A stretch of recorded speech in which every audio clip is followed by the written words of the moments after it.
point, in theory, we should be more or less live. I think. How more or less?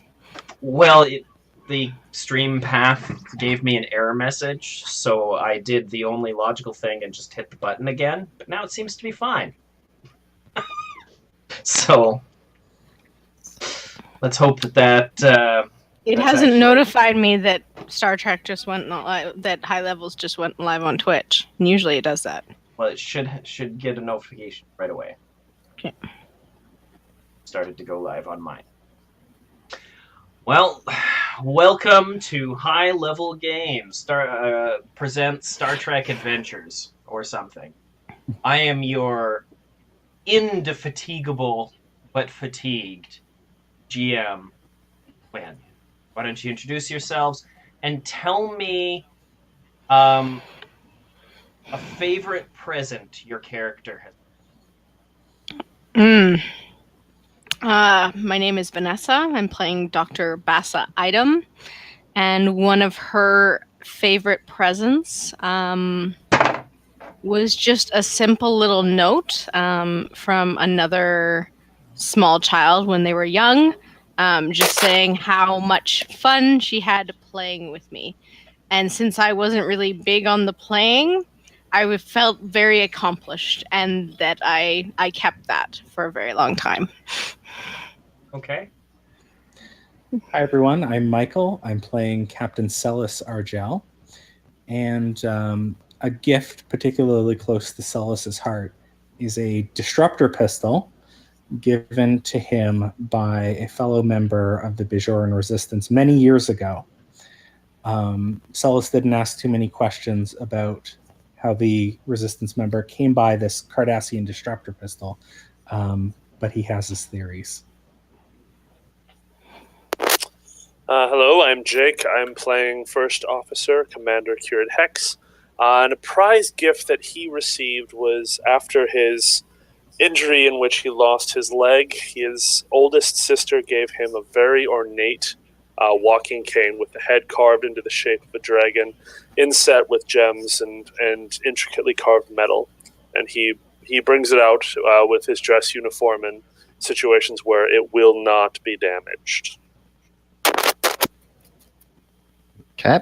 I'm Tim. I play Lieutenant Commander Marcus Barton, and his prized gift is the mek'leth that he uses, given to him by his adopted parents when he left for Starfleet Academy. Nice. All right, thanks, everybody. So when last we left our intrepid heroes, we were engaged in a cultural exercise in reviewing Orion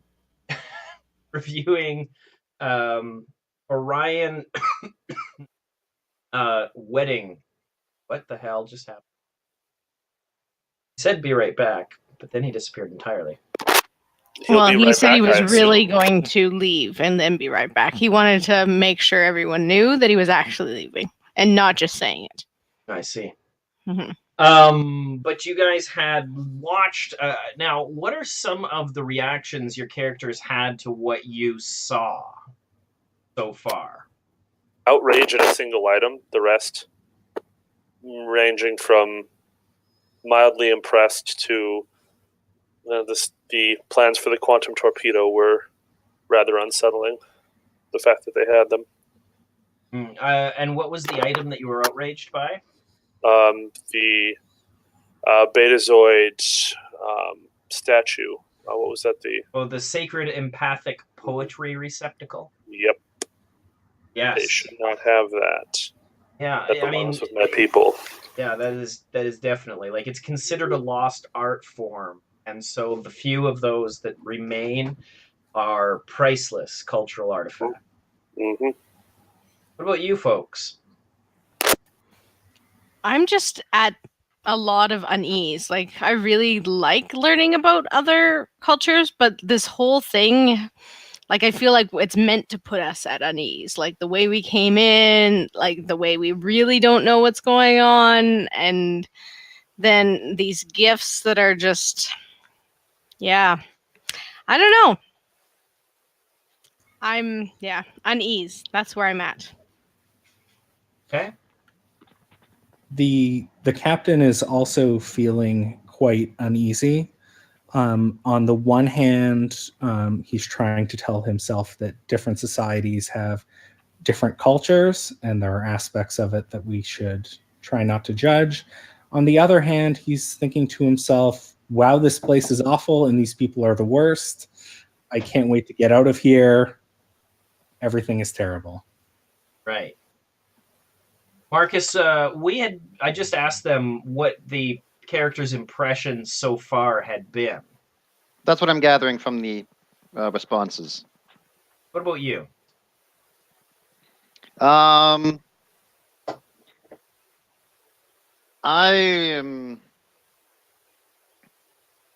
am visibly uncomfortable.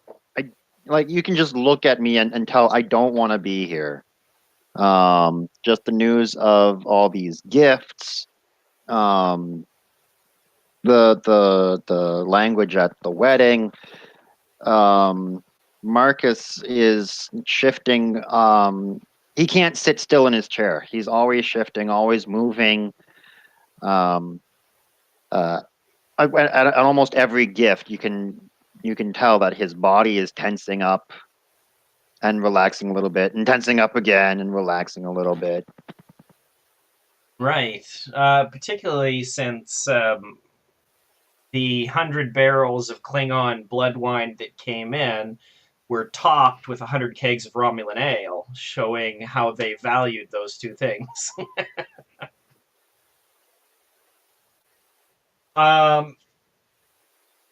Excellent. So let's get started, shall we? So you guys have been watching this scene unfold. The marriage proper has begun, and now a party has begun. The dinner is decadent, dancing servants of various genders and raucous music. Various intoxicants flow, and each course of the meal is more excessive than the last.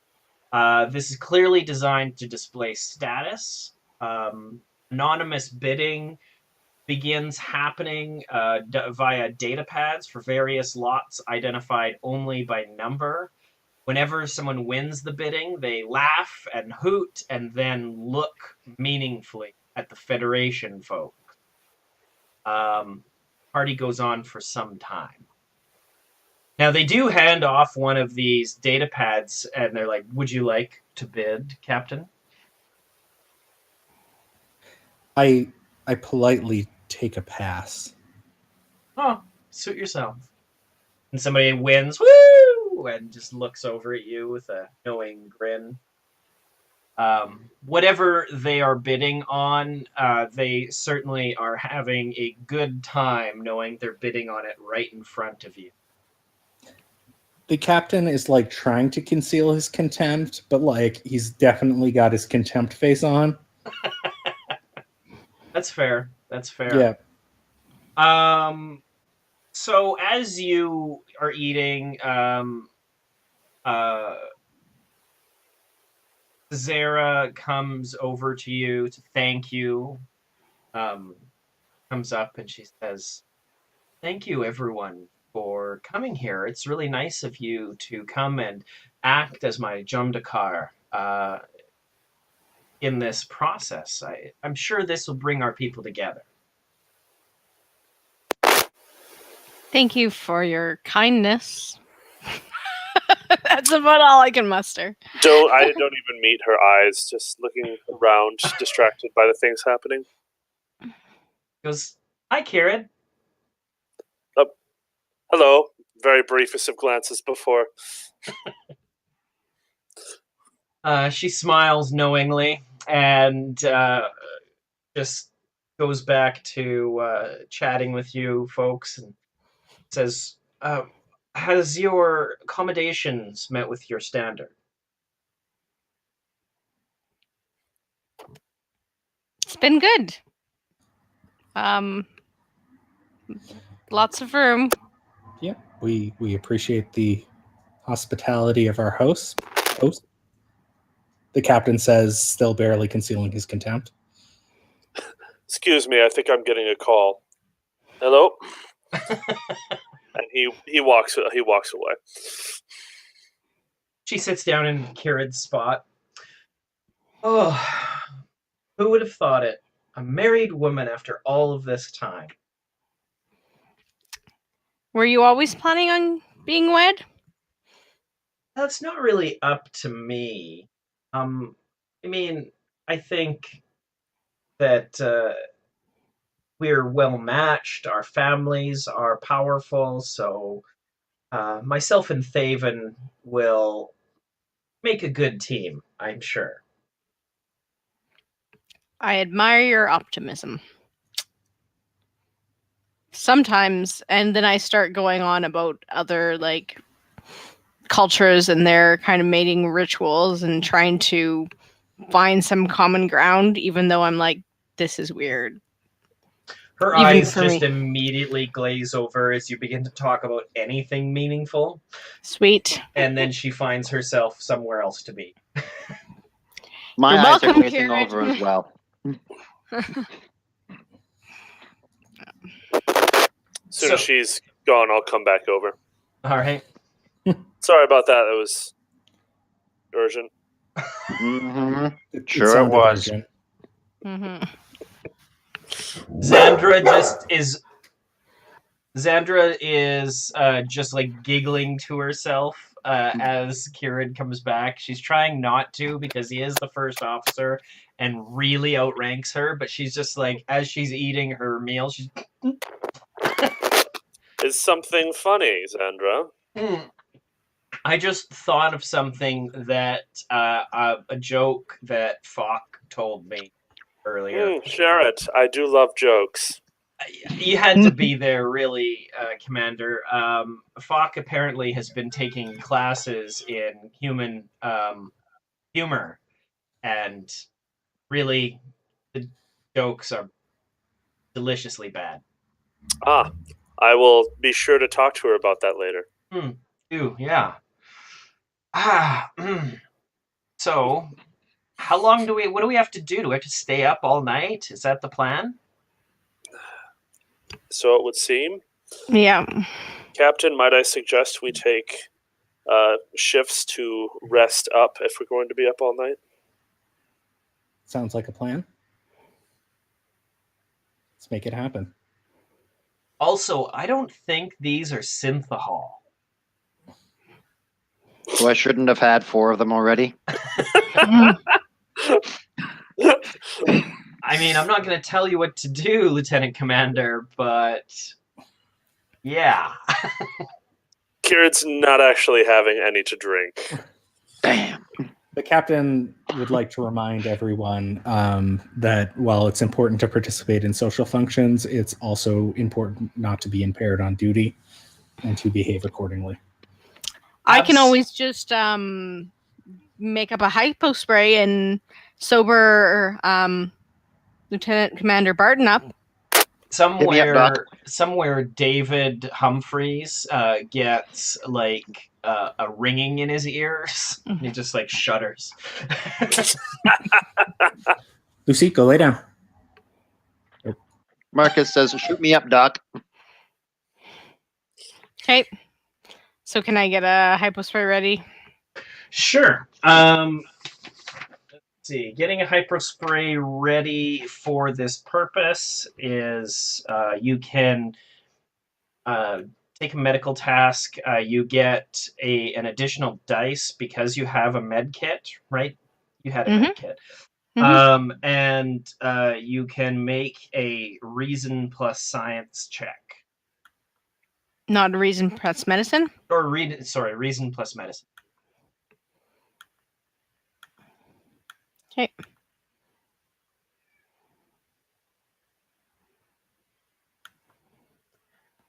I don't have a focus because it's not emergency medicine, I don't think. Oh, it's a difficulty 1. It's not that hard. So you got 1 success. So you're good to go. You create the hypo spray, reach over. Good stuff. Good stuff. Now you can drink 4 more. I don't know if it works that way. Maybe the antibodies will stay in his system and it'll just ruin the experience. Maybe it'll make him nauseous. It's best not to push that. Yeah. He just sets his drink aside, asks for water. Yeah, Xandra is just like, absolutely. I've only had the one, so I'm fine, doctor. I'll switch to water immediately. Okay. Dr. Bassa asks, okay, I'd just like you to follow my finger here. And I do like a little short little sobriety test just to be sure. She just looks at your finger and then looks down and she's like, "Oh, have you tried some of this Boolean fudge? It is amazing." Just tries to change the subject. I think I'm going to administer your hypo spray. Sorry, Xandra. You're on duty. Ah.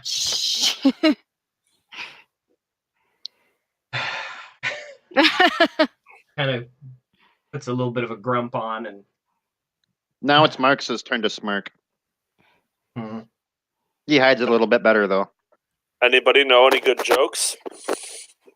A Ferengi and a Klingon once walk into a bar. Go on. I can't finish that one. Good.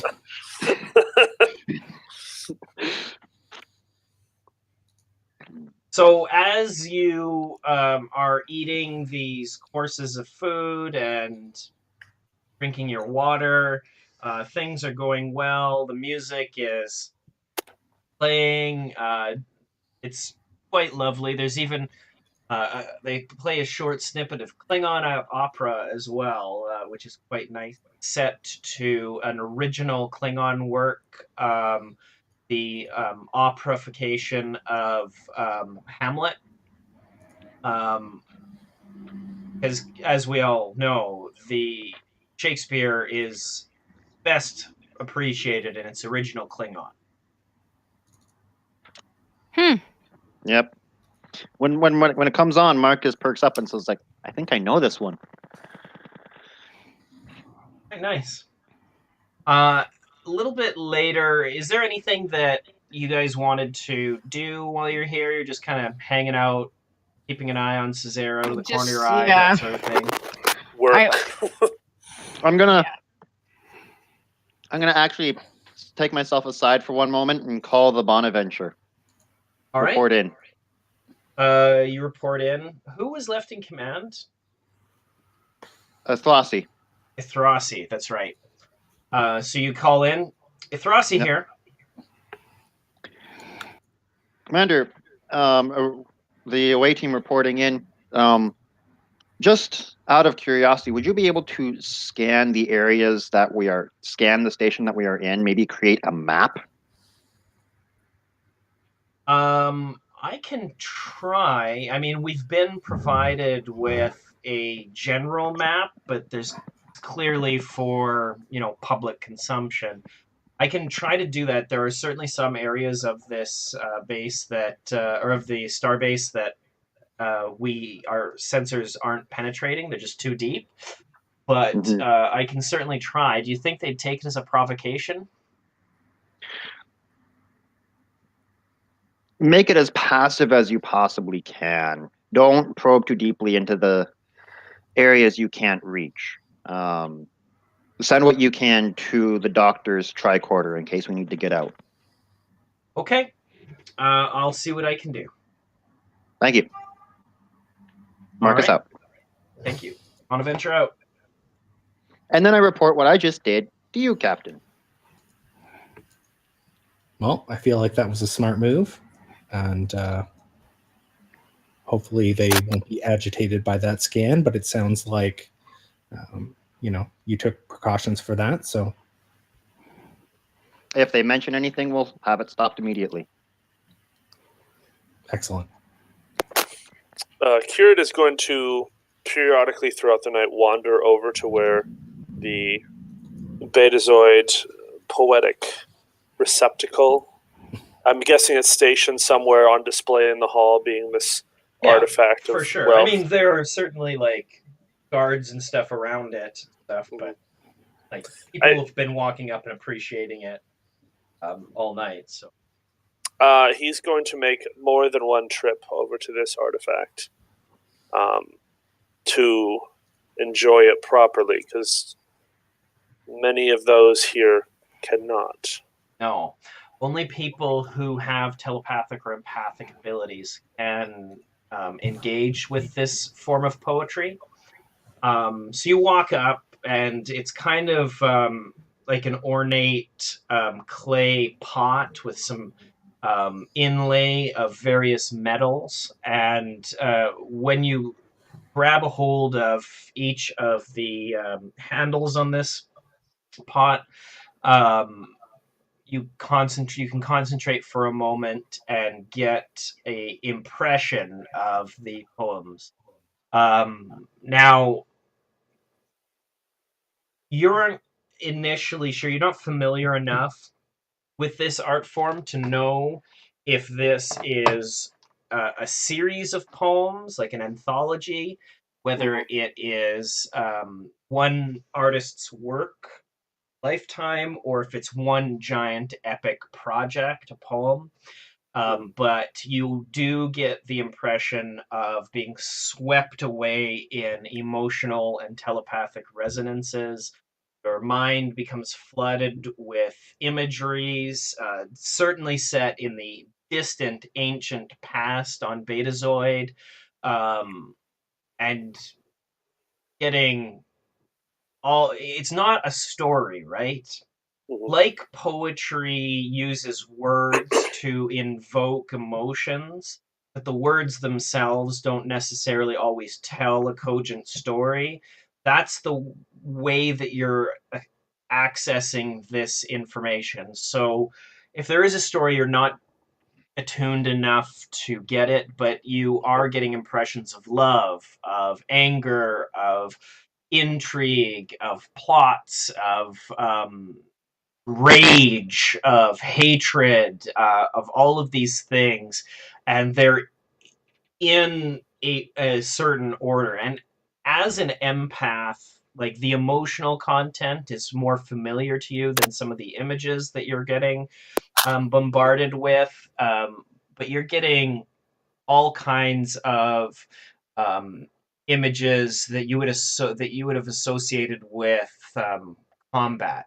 Specifically, some of those images or some of those things that you have um, encountered before, you've only really encountered once, and that was at the Battle of Wolf 359, the defeat of the Federation at the hands of the Borg. 39 out of 40 ships were destroyed, including your ship that you were all serving on, the Saratoga.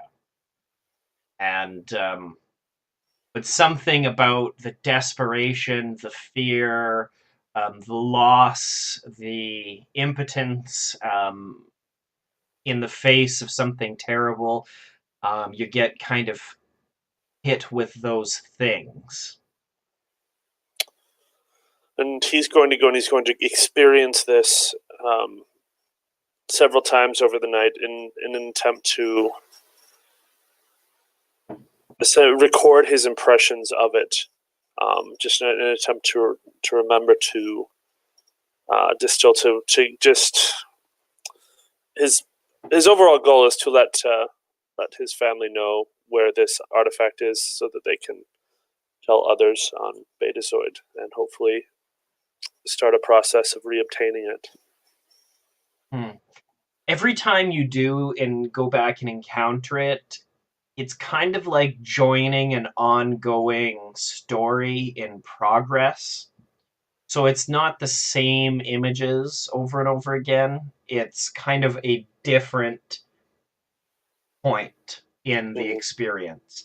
It's as though it's playing from beginning to end one cycle of these psychic impressions and then begins again. But for all you know, this could be, 100 hours playing out, Awesome. or it could be, an hour, but you're just getting 10-minute snippets, right?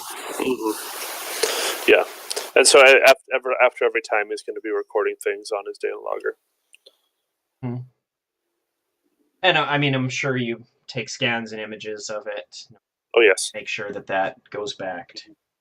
Hmm. Cool. Anything else anybody wants to do? I order a round of water on the rocks for everyone. And I feel very, like I'm doing them all a favor. Xandra just shakes her head.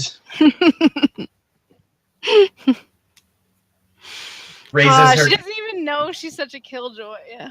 I'm sorry.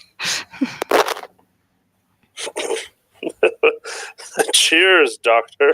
Xandra raises her glass. To the Bonaventure. To the Bonaventure. The Chaim. Aye. For the Bonaventure. Didn't know you were Jewish, kid. All right. As you all are enjoying as much as you can, I mean, in the end, it is kind of a festive situation, so goes on for a long time. You stave off boredom and watch various performances and shows and dances that are happening. Um, at this point, Zubreska of the Zubres family, and you might remember him as the ancient lecherous Orion, too ornery to die, despite multiple war wounds, who wheezes when he talks, surrounded by multiple females of in his service. And he stands up out of nowhere, holding his plate. He looks kind of confused. And he drops his plate and he vomits onto the table before he collapses. Interesting. Now everybody kind of turns and looks, and there's a pause when some of the women go and try to help him, and then somebody else on the Zubres side stands up and vomits and collapses again, followed by another, followed by another. At this point, a scream goes up. Doctor? Yeah, I grab my medical tricorder, and I head towards them. And I go with her to some assist. kind of scan. I say, Captain Marcus, Xandra, you guys stay back. Monitor yourself.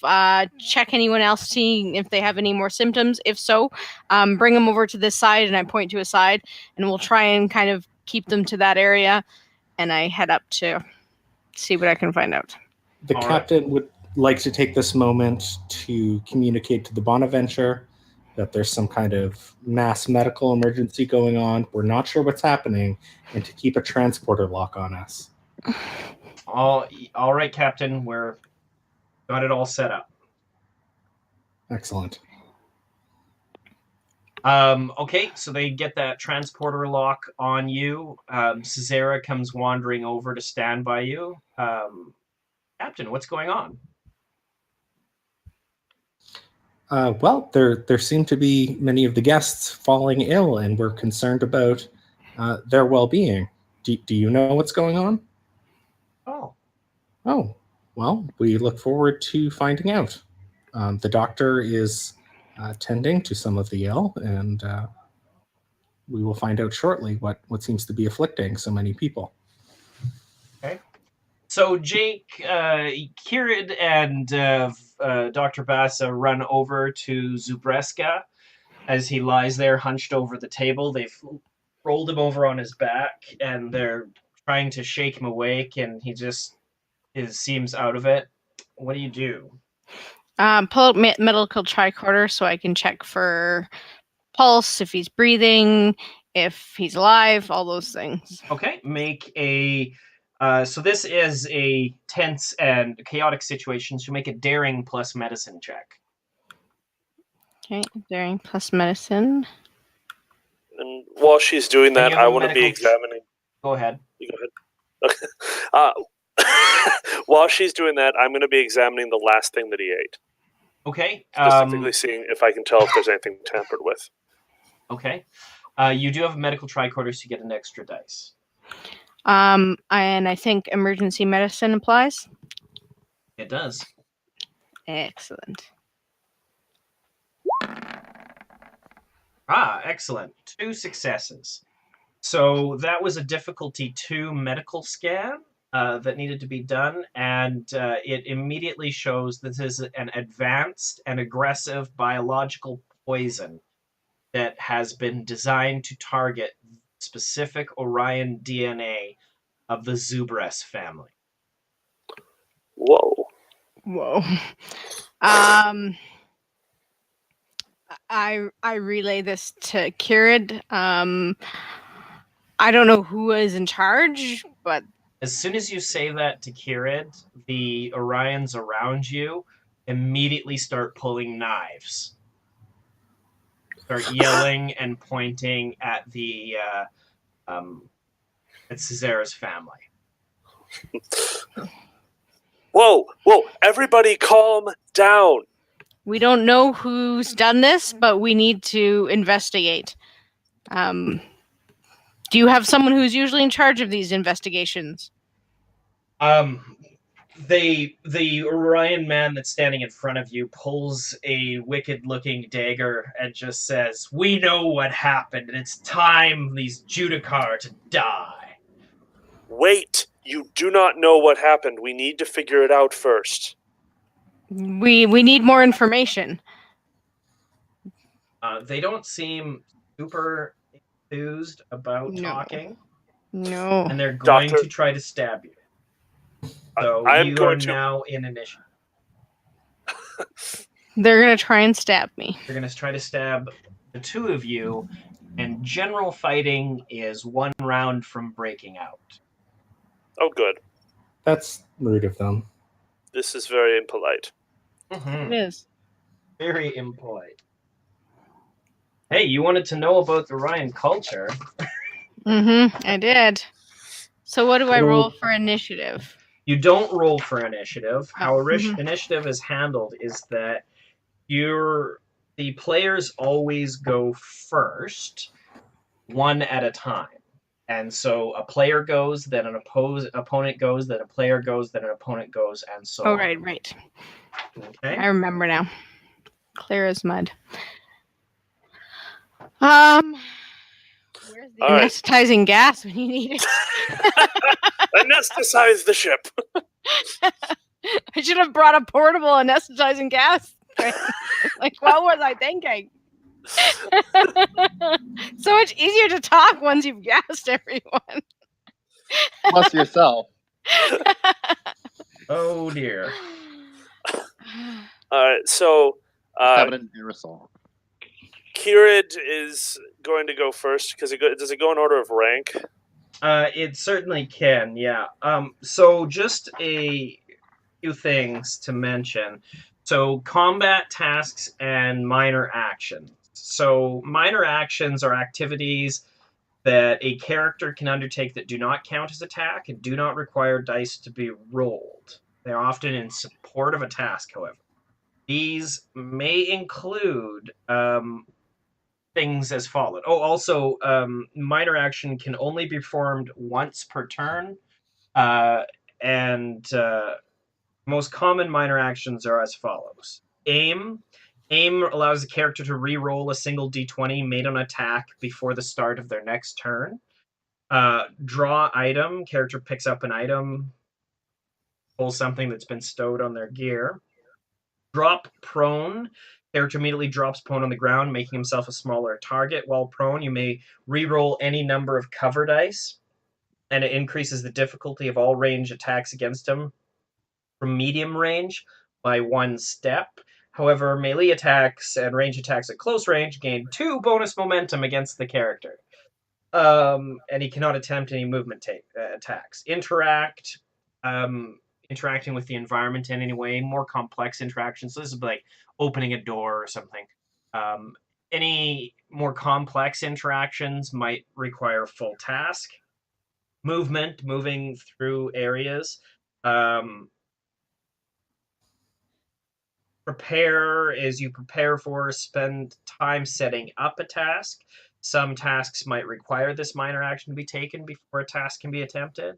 And stand. If character is prone, it takes a minor action or a minor action to stand.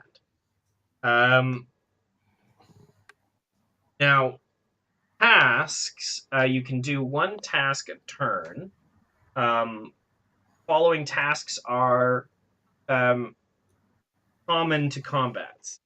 That's an assist, where you perform some activity to give an ally an advantage. Attack, of course. Create advantage. You could attempt to create favorable circumstances. This always has a difficulty of 2 using whatever attribute, and depending on how you're trying to do that. Direct. This is available to only one character on each side within a position of authority, such as the commanding officer of a designated mission. And you immediately attempt a single task assisted by the commanding character. And it can only be used once per scene. Guard is you find some kind of a defensible position, focusing on their surroundings, or otherwise gain additional readiness tasks. Pass, you can choose not to attempt a task. If you take no minor actions this turn, then the character does not count as having taken a turn and may act later in the round. Ready, he declares you're waiting for a specific situation or event to occur. Recover, you duck behind cover, take a moment to regain your breath, clear your mind, and ready themselves for more fighting. Sprint is moving one zone and one additional zone per momentum spent. First aid is the attempt to stabilize an injured character within reach, and so on. Okay, now these are found on page 172 and 173 of the rulebook. Okay. All right. All right. Now you do have 5 momentum. Starting a combat with momentum, that's bizarre. We had it left over. And I have 6 threat. And I'm going to award myself 2 threat given the situation. Okay. Bringing it to 8. All right. All right. So now all of you are technically in this combat. So who are you going to go first from rank down? We're the ones in danger. It's up to the captain, though. I'm inclined to think that it should go by the crew closest to danger, who are about to be stabbed first, and then the remaining characters later. I know this is turn-based, but if we're thinking about, how people might react, you're going to be the first ones to react. What with you're about to be stabbed. That is a motivator. Yeah, it's. Yeah, we're not Based just going to on wait my- around. Captain, you go first. Captain, what do we do? Get on Being it. stabbed. orders? Bleeding, gross. Okay, so you go first, and the rest of the crew will react accordingly. Okay. All right, go ahead then. All right, so what I would like to do, Kieran is going to grab the doctor and physically put her behind him. So from a mechanics perspective, this is performing the guard task, Okay. but inferring that benefit to her, not himself. All right. And then he's going to throw up his hands. Please, we just want to help you. We're not your enemy. We can help if you let us. So doing the guard task does require a roll. I was trying to figure out what role. It's a task, but it doesn't specify what. Yeah, it depends on what exactly you're Fair. Basically, it is a difficulty of 0 task. In this situation, I'm going to have it be a daring plus command. Okay. pushing her behind you, and then trying to say, "Don't attack us." Don't stab us, please. Thank you. Okay.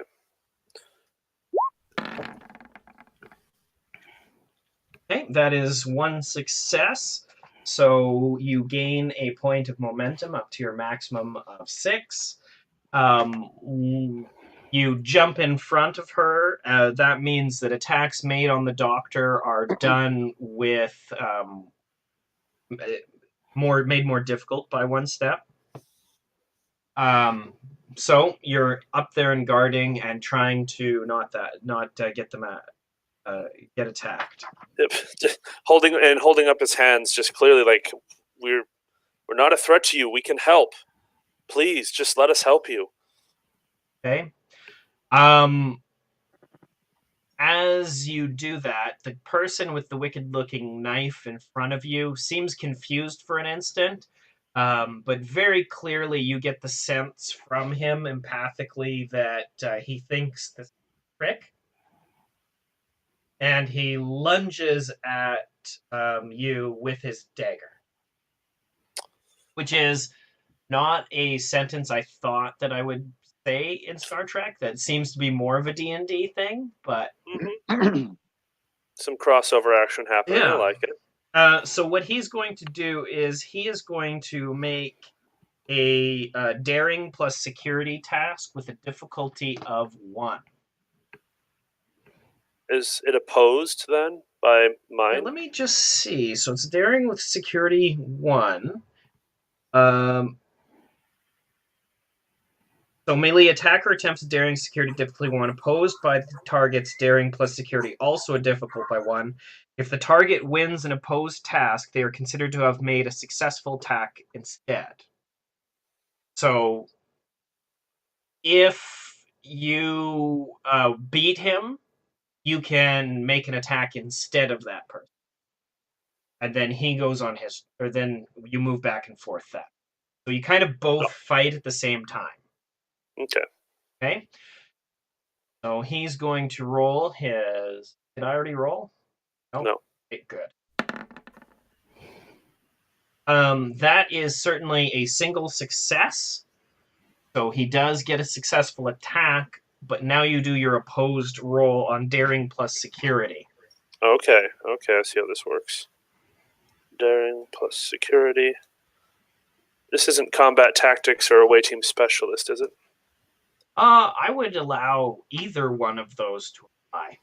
I would go for combat tactics in this case. Seems combat-y. No successes. So you do get hit. Let me just double check. Now I'm going to have to give out tetanus shots? Ooh. Yes, That dagger looks dirty. That is definitely the problem you should be focusing on right now. That's sure fair. there's nursing staff you can get to administer those. I know. I'm just thinking not just about the actual damage, but like all the other things that could happen with the actual damage. So it is a 1 challenge dice damage with the quality vicious 1. 0 damage. So he lunges forward and he slashes. It kind of catches the front of your uniform and cuts it a little bit. Maybe there's a little tiny scratch on you, but you were able to jump out of the way quick enough so that he didn't cause you any damage. That good Federation training coming in handy yet again. All right, so next up, I think, is Dr. Basa. Yes. So I say damage. I'm a doctor, not a fighter. All right. That's great. And then I'm going to hold my attack and just state that if someone tries to cut me, I will shoot them with my phaser on stun. You do not have your phaser. Okay. You were Have my medical disarmed. tried. It's back in your room. Oh, right. Yeah. The only one of you that is armed currently is Marcus with his neck left. Oh, right. Bet you guys wish you had some physical weapons now, huh?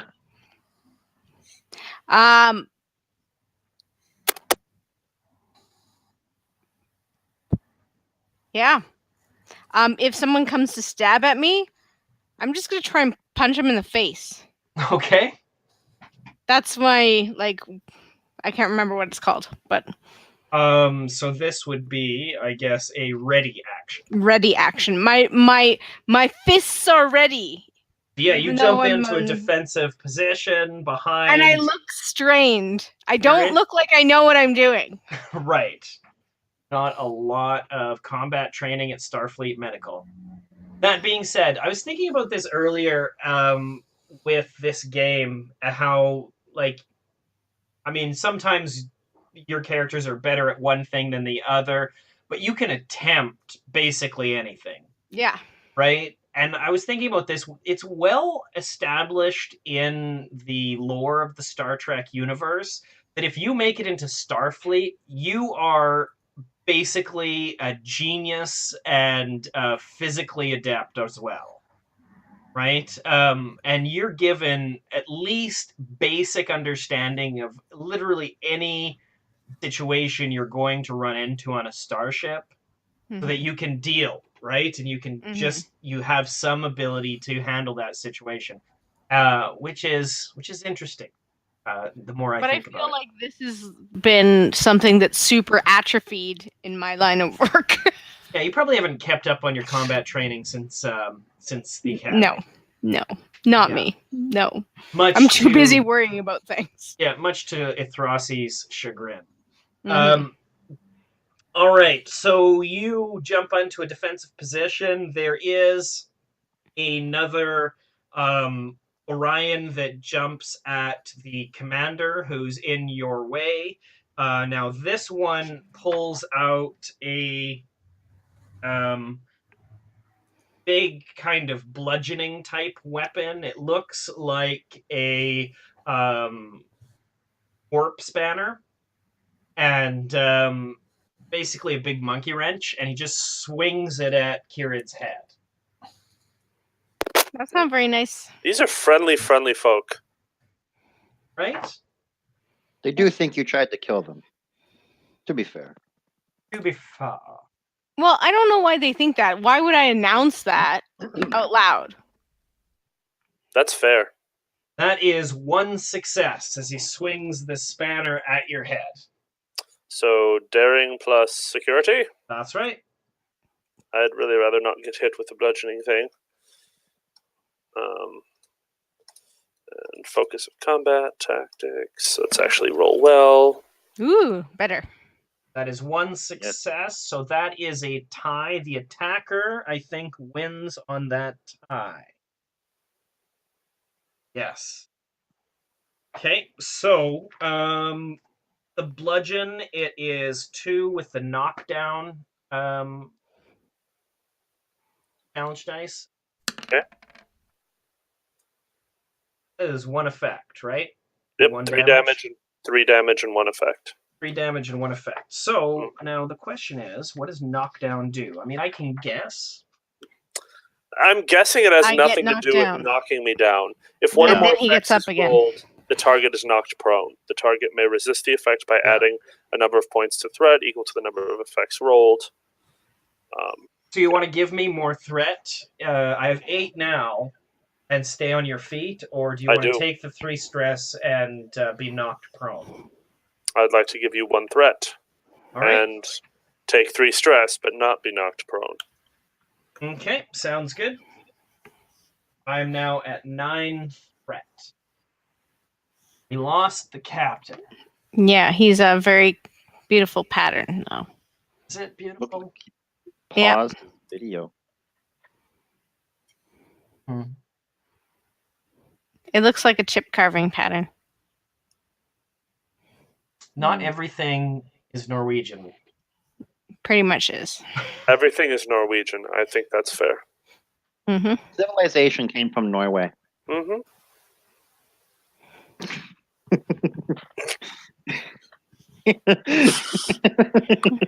That's just Vikings were pirates. Civilization arose in like North Africa. Whoa. Somebody's helicopter's taking. Right? Little tiny helicopter. Hello, Captain Hi, Argel. Captain.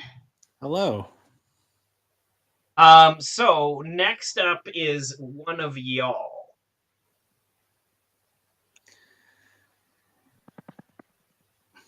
Now, let's assess the situation as it has transpired thus far. You have been invited to be the Jumdakar. Judalar. You've been invited to be the Judalar. As part of that, your role is to protect Cesara till morning. And if Cesara leaves the station, she will be... Hey, everything will be taken from her. Property, her freedom, everything. And something has happened to Thaven's family where they have been poisoned.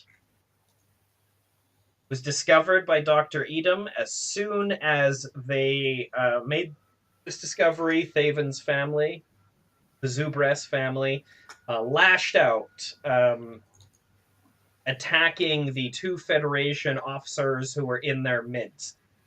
Dr. Bassa is in a defensive stance, though she doesn't really know what she's look like she knows what she's doing. I bare my teeth, though. Commander Kirid is doing pretty well. He got a dagger slash across the front. He jumped back, but then he did take a blow to the head from a warp spanner. He managed to keep on his feet, but he looks wobbly and woozly, and they're being surrounded by Zubres Orions. Who's up next? The captain is looking through the manual for actions in melee or in person-to-person combat. Which page am I looking on? 170 something. Yeah, 172 and 173. Okay. But it delights me, the mental image I just got of this breaking out, and then the captain just reaching into his back pocket, pulling out the manual. What does Starfleet say I should do? This is why you got the Bonaventure. Well, he hasn't said game on yet, like he did during the Bonaventure. That's when everything got scary. He's gonna pull like 2 great swords from nowhere and be like, game on. So the captain... So there's some attempted stabbing going on. We're a bit further back. Yeah, you're on the other side of the room. You'd probably be, let's see, I guess, you'd probably be a long range away, right? 2 zones away. Okay. So with all the ruckus in the room, I'm not sure if this would work, but the captain would like to create some sort of advantage by maybe distracting the assailants with maximum yelling. Maximum yelling? Maximum Well, you know, just kind of a like, hey. Set your yelling to maximum. Yeah. Just putting on my outdoor voice, you know? I don't actually hate that, because if out of nowhere this breaks out and Captain Argel just jumps to his feet and he just yells, "You stop that!" as loud as he possibly could. That would jumps to his feet or jumps on a table. Or yeah, absolutely, and just have everybody just turn. That's I like true. that. That does fit. Yes. So create an advantage. The character attempts to create some sort of favorable circumstances that benefits their side.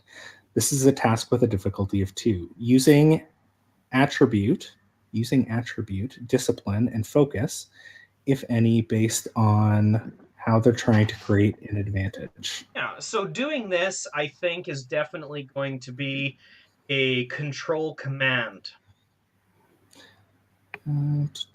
task. And it was a difficulty of 2. Okay, so control plus command 2. Now, this shouting is very specifically to draw these assailants away from their targets. I would argue that's part of team dynamics. Sure. Okay. I would. So, what the advantage is going to be? Now, the advantage doesn't always necessarily work this way, but I will allow the advantage to create such confusion and shock in the Zubres attackers that both Kirid and Bassa would be able to take a sprint action as soon as you do. I'd love my to sprint outside away. voice is so loud. Exactly. And he's Yeah. so quiet normally that it probably shocks us. It really throws people off. Yeah. Yeah. Nice. That's it. 3 Excellent. successes. So yeah, you absolutely do that. You create the advantage. Everyone just stops, like almost the old school, like the needle on the record going off, and everyone turns and looks at you, and it gives Bassa and Kirid enough of a opportunity that if you want, right now you can both engage in a sprint action and run over to the rest of your compatriots. And I think we should run. I think we should run. We can't let the captain waste his outside voice. I know, but just like if we run, that makes us look guilty, and we didn't do this. And if they understood that, you know what's going to maybe we make you can look avoid really guilty? Having a dead body paraded before Federation security for assassination. Yeah. Being alive helps Right. with my defense. Let us protect you. We can't defend you if you're dead. I know. I know it's contrary to the spirit of Star Trek, but these Orions do not seem like they're ready to talk it out right now. There was hesitation. There was hesitation. More confusion, because they just don't do that. I think I think it's more. It is there. There's confusion because every time you've tried to stop it at this point so far, they've just assumed that you're trying to trick them to gain an advantage, not that you're actually sincere. One of his values is peace through understanding, and that's what I'm struggling with, is whether or not he'd It's actually a phenomenal time to challenge a value. That's not the one I would want to challenge, I don't think. Mm-hmm. All right, well, his first primary directive is to protect the doctor in this case, so he will go with the doctor as she's running. Okay, so you both need to make a fitness plus security task. Fitness and security. Mm-hmm.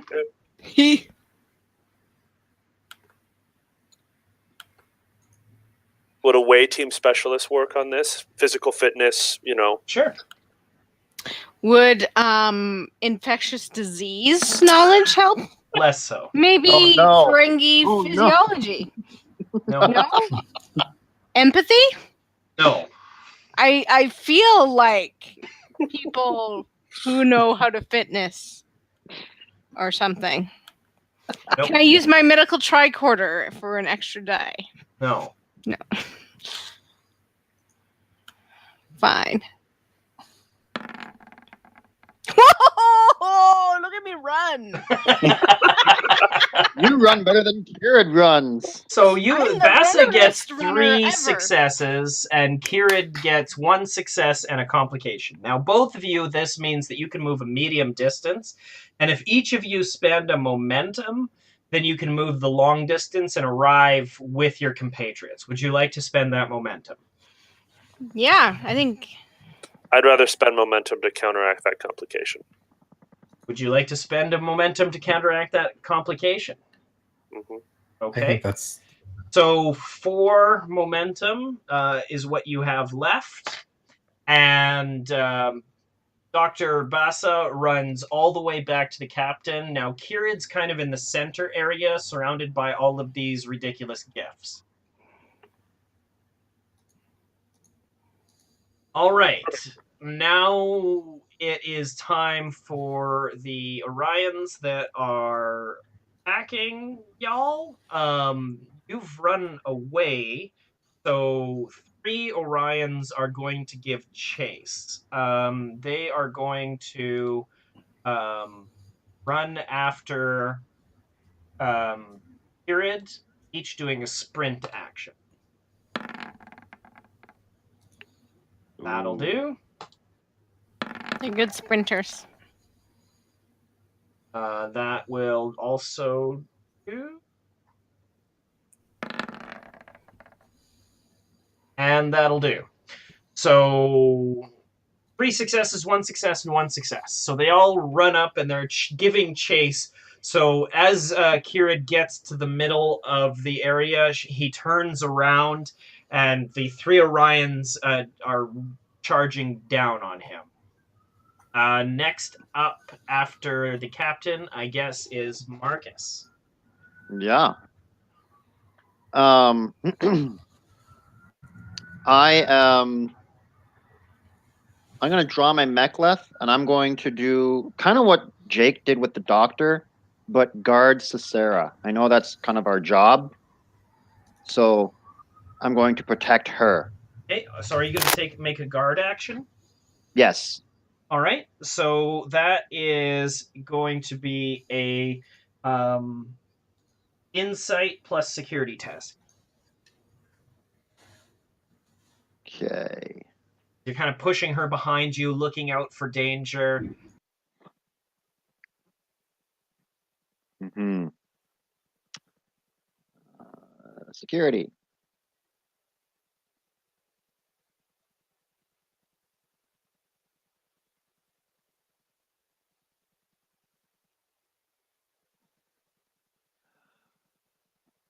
Okay.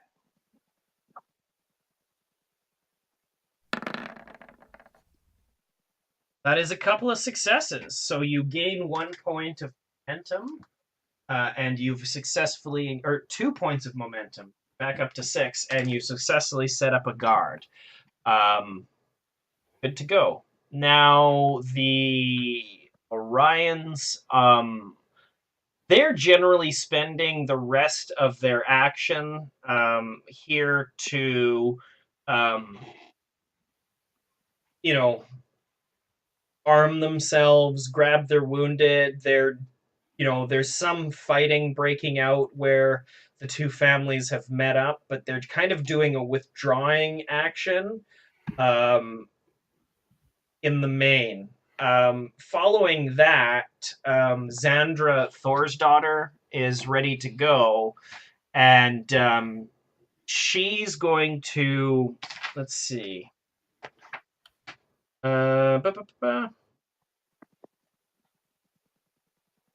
She's going to take a minor action of movement to move up to where Kirid is. And she's just going to run up and just punch the first Orion she sees.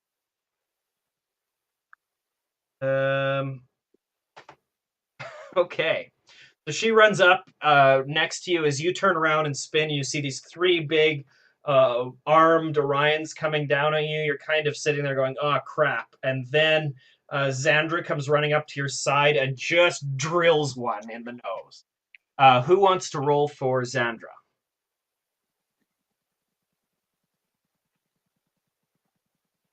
I can roll for Xandra. Lovely. Okay. What am I rolling again? So this is a daring plus security task. Daring and security.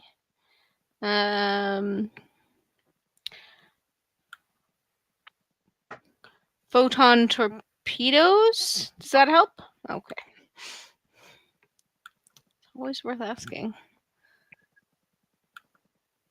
What if she grabbed the schematics for the quantum photon torpedo and then hit them with that? Right. I think it fits. Technically, it's not a quantum photon torpedo. That's kind of redundant Fair. and doesn't exist. Yeah, quantum torpedo. So that is 2 successes. The person that she is attacking is going to roll against her with 1 success, so they do not make it. Boo boo. She then can roll a single challenge dice for damage. Okay. That's 0 damage. I'm pretty sure. And so she runs up and just kind of clips the one on the chin, and he just looks at her and smiles. I was kind of hoping that she'd roll an effect on that, because the effect on unarmed strikes is knockdown. And how cool would it have been for Xander to run up and just drop one on their butt? That is would pretty be cool. a good opening move, yeah. So she did that, and that is the end of this particular round. Now, before we go into the second round, I do want to talk to you guys about combat in Star Trek. It is incredibly deadly, right? So the rules are similar to Starship combat, but you as a character can only take 2 injury, right? So the first injury you take essentially takes you out of combat, right? And then you need to be stabilized. If you take a second injury for any reason, you're dead. Now, how you get an injury is, as you noticed, you have a stress tracker and you take stress as you fight. But if you get any of the following things, then you get an injury. You get 5 or more damage from a single attack or hazard. After reduction from resistance, you suffer an injury. If you are reduced to 0 stress by an attack or a hazard, you suffer an injury. If the character had 0 stress before the attack or the hazard, and the attack or hazard inflicts 1 or more damage, you suffer an injury. That makes sense? Mm-hmm. Okay. So I do want to drill home just how deadly combat is in the Star Trek universe, which makes a lot of sense. And it also isn't like a hit point farm like in some combat systems and other role-playing games, where you have to slowly knock that person's hit points down, because with the right roll, a person with full stress can be, bang, taken out of a fight, which makes a lot of sense. You can avoid the first injury you take by spending momentum. Good point. That is very important. Very important. Okay, so beginning of the next round, let's keep the same initiative order. That would make Jake first. Jake, you have 3 Orions in front of you. A medium distance behind you is the captain, Caesara, and your compatriots. Beside you is Xandra Thor's daughter, who has engaged with one of the Orions. For the love, all these aggressive people. The talk of time for peace is done. He's going to attempt a nice, good old-fashioned, jumping kick with his cybernetic leg against one of the attackers. Interesting. Awesome. Okay. All right. Daring security. D20. We have 6 momentum, right? You do have 6 momentum. I'm going to spend a momentum to get an extra die. Okay. Down to 5. That's 2 successes. So you do gain 1 momentum back, so you're up to 6. Now they're going to roll against you. And they have 2 successes. Attacker does win on a tie, so roll your damage. Now, unarmed strike is a 1 damage with the knockdown quality. For your cybernetic legs, I'm going to keep it at that, but it does not have. It has the quality of you can choose to make lethal attacks with. Okay. Yeah, he's still making it non-lethal. Of course, but that's of cool. course. I love that. That is awesome. Well, let me just check something. So should we be thinking about like beaming the hell out of here? Peace out.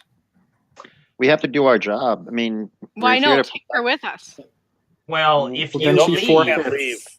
if she can't She's leave done. the station, Mm-hmm. yeah, she has to stay here. So Oh, if right. you leave, she's going to refuse to go, and she's going to stay here and be killed. Good for her. If we leave to another part of the station and try to hide. And you definitely don't want that to happen to Kira. You know what, guys? You go ahead. I got this.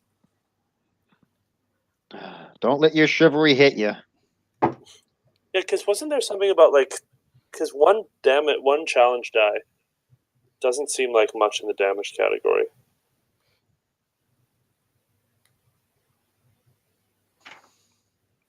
I'm just looking at the weapons table in page 193. Yes, no, I see that too.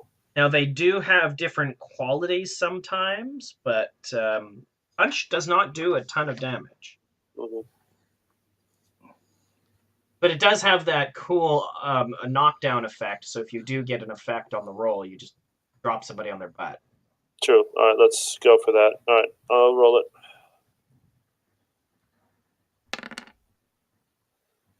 Ah, 2 points of damage. 2 points of damage on the Orion. Let me see. No, I don't want to spend 3 If I spend 3 momentum, I could give him an injury. But I don't. I think that's too much momentum being spent. You already spent momentum to get yourself a dice. But then I got it back. Yeah, but I thought You you could can only spend spend momentum. 1 momentum Right. per action. Right. Yeah. Yes. Okay, then that's good. Yeah, I wouldn't have caught that. Thank you, Marcus. You're welcome. It's funny because you keep referring to us in different ways. Like, Sometimes as You- your real name, sometimes Yeah. your character names. so when you said Jake that was standing in front of all these Orions, that's what I pictured. No! What does Jake do? I He's don't know. What screwed. does Jake do? I know about plants!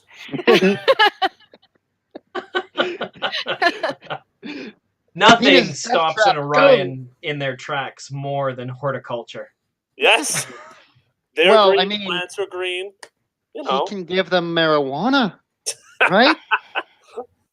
Well, he can't. He's in the States. Well, specifically, I'm in Texas, so that's a hard no. Well, that's true. He can Move give to him a Washington. gun, but not pot. Yes. Oh, I've been loaded with guns. That's fine. All right. Thank you, to the NSA for listening in on our actual play. I really appreciate your patronage. Yeah. All right. Anyways, so yeah, you punch a dude and they take, what was it, 2 damage? Yep. They take 2 damage. They knock, you definitely get some green blood smearing down across their face. They knock back and they shake their head. Or no, you don't punch, you kick. And they look at you and they're really surprised and, shake it off, and they're going to continue to try to attack you. They're pretty hardened fighters. After Kirid is Dr. Basa Edom. I think I'm going to program my hypospray to render someone unconscious. Anesthetizing gas. Well, not a gas, but like a. An anesthetizing spray, yes. Yeah. All right. Yes. So this round can be taken doing this complex action. Yeah. So you start furiously working with your medical kit to find a sedative. Yes. All right. So why don't you do a daring plus medicine check again? All right.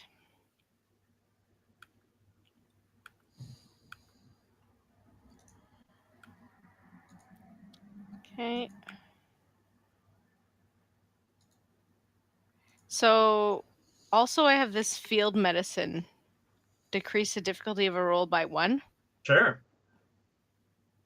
So, what does that mean So when I'm rolling it? that is so that's a difficulty of 2 to do this. So it would decrease it to a difficulty. Okay. Perfect. Okay. Where did you go, little screen with my dice? Why are you hiding? That's not what I was doing. Does it help you to? Yeah. It helps course you it all helps. to hear as well. You're welcome.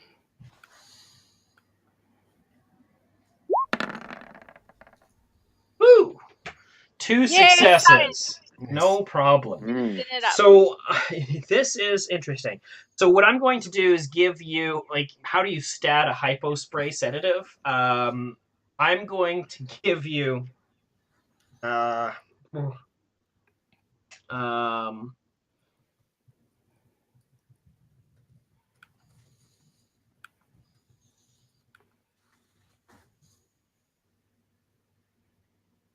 all right, I'm going to give you the hypospray as a weapon is going to have 2 challenge dice Okay. and have the knockdown effect.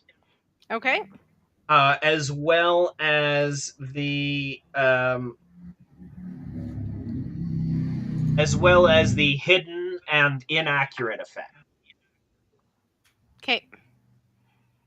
I think that's yeah. If she succeeds in knocking someone down, do they like stay knocked out? No. If they take an injury, they stay down. Okay. I'm just making people like faint and crumple before me. So they would get woozy if they were knocked down. So she just pulls out her hypospray and she like brandishes it in front of her like it's a weapon. Marcus looks at you funny. I don't have the what gas. What the heck is the lady doing?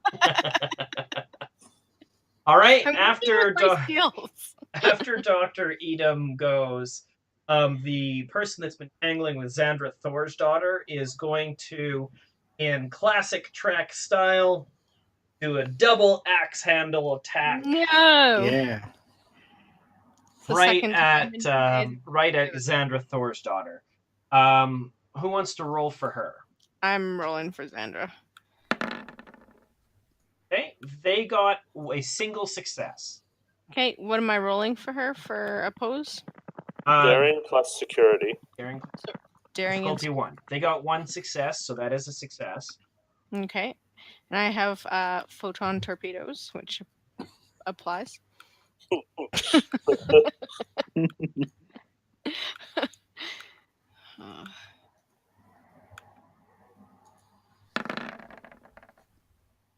Two successes. So as he does the double axe handle, what does Xandra do to counter it? Because she gets a successful counterattack. She yells, "You're not Kirk!" No.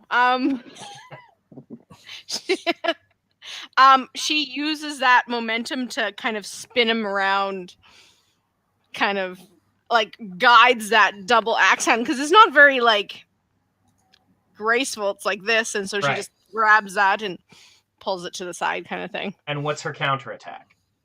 So she'll grab it, pull it to the side, and quick pop to the face. All right, just twist that attack and then pow.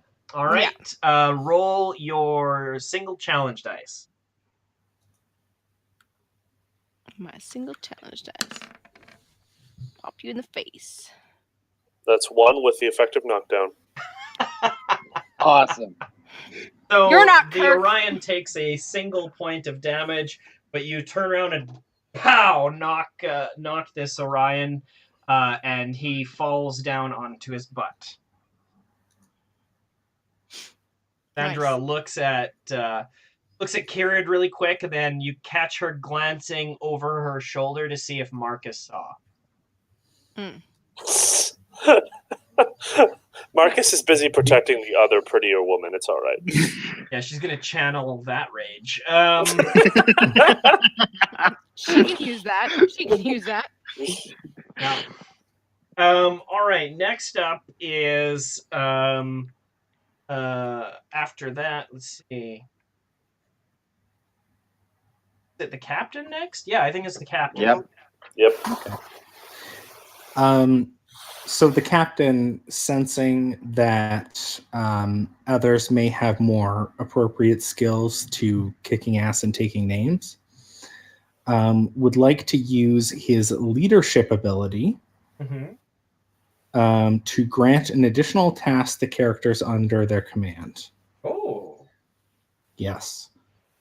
So I'm going to be super inspiring, and I'm going to yell at Xandra and be like, "Hit him again! Hit him some more! You're good at hitting." Game on. Hit him some more. You're good at hitting. I feel inspired, Captain. As you should. Just As what you you should, always Commander. wanted to hear. All right. You certainly can do that. Now, Xandra certainly can take another attack on this person. So she pops that person down. Now, they are considered prone. So they're like 2 things easier to hit or something. Yeah, I think that's what you said. Because if you're prone and it's melee, 2 it's bonus momentum against the character. There you go. Yeah. So if she connects, she gets 2 bonus momentum, I guess. So there's no reason not to spend momentum on some kind of effect, either to get extra dice or to do bonus damage or whatever. Well, I mean, yeah. Because she use the 2 that she gains from that successful attack and just apply them to whatever special bonuses she wants? Yeah, I was looking into that. It doesn't seem like that's actually a thing. I know that we've been handling it that way, but it looks as though you have to spend it before the roll, and if you're at maximum momentum, you can't just turn around and spend whatever you've just...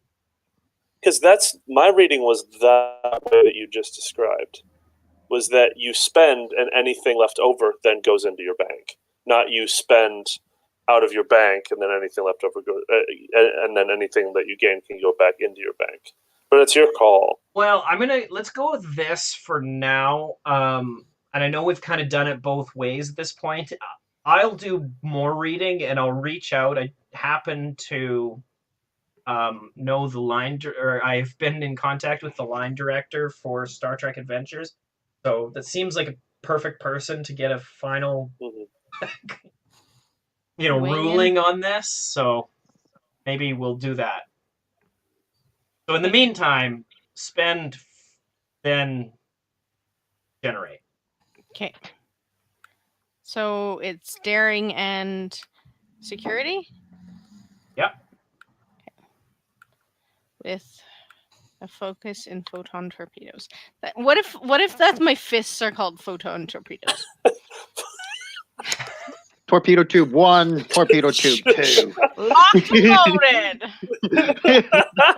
That's got to be something. No? I mean, I love that a lot. I think that she does that anyways, even though it doesn't count for anything. Torpedo tube 1, torpedo tube 2, locked and loaded. Yeah. And then she just knocks that guy down. Yeah. Yeah, I like it. There we go. 1 success. That is perfect. Now they... I didn't mean to roll twice. They get 2 successes, so they actually... But I have 2 easier, because he's prone. Or 2 momentum. That's what it was. Yeah, 2 bonus momentum that you generate. So... I don't know how this works. It's weird. Okay. So he successfully counters your attack. Had you made a successful attack, would have generated 2 bonus momentum from that attack, even if you wouldn't normally have when you rolled. In the meantime, he Tries to hit me back. tries to hit you back for 1, 2. Mhm. I'm never gonna get this straight. It's 1, 2, 0, 0, 1 in a challenge, 1 in an effect. Or 1 in an effect, 1 in an effect. Could you Hey, say that no. again? 1, 2, a 3 is a 0, a 4 is a 0, a 5 is a 1 with an effect, 6 is 1 with an effect. Yeah, I get it. I get I'll that. just tell you whatever you roll. Yeah, I mean, when you say it out loud like that, it sounds simple. I just forget in the moment over and That's over fair. again. Mhm. That's fair. What I should do is I just should put it on a little sticky note down on the bottom of my computer so that I can just look at it. And if I do that enough times, I'll just memorize it. But I haven't done that yet. So That takes work. he comes swinging up and does 2 points of damage, of stress damage to Xandra. So what I'm going to say he did is he kicks up with his foot and catches her in the torso. Nice. That's not very nice, sir. Marcus suddenly looks very concerned. Ooh. As he reaches for his mechleth. Oh, he's got the mech left out. He's What do you whipping mean? harder. He got that out a while ago. He whips that out really quickly. So you have pulled your mechleth. I have. I do have it out. It's like I pulled it out and then guarded Cesara.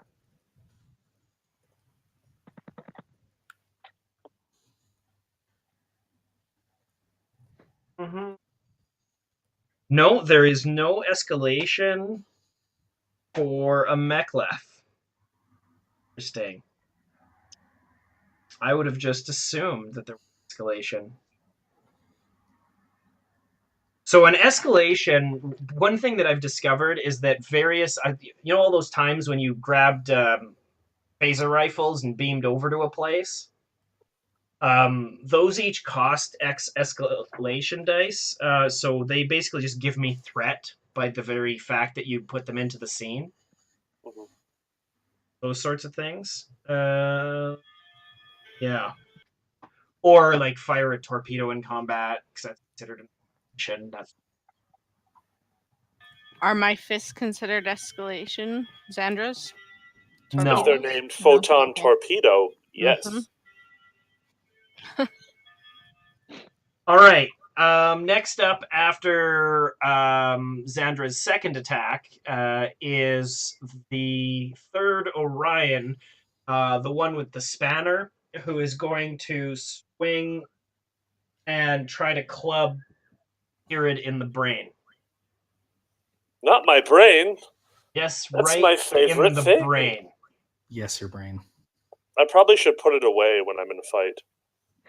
That would be wise. 1 success.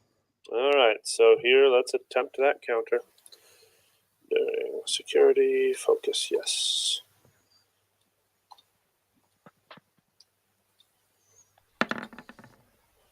One success. Attacker wins on a tie.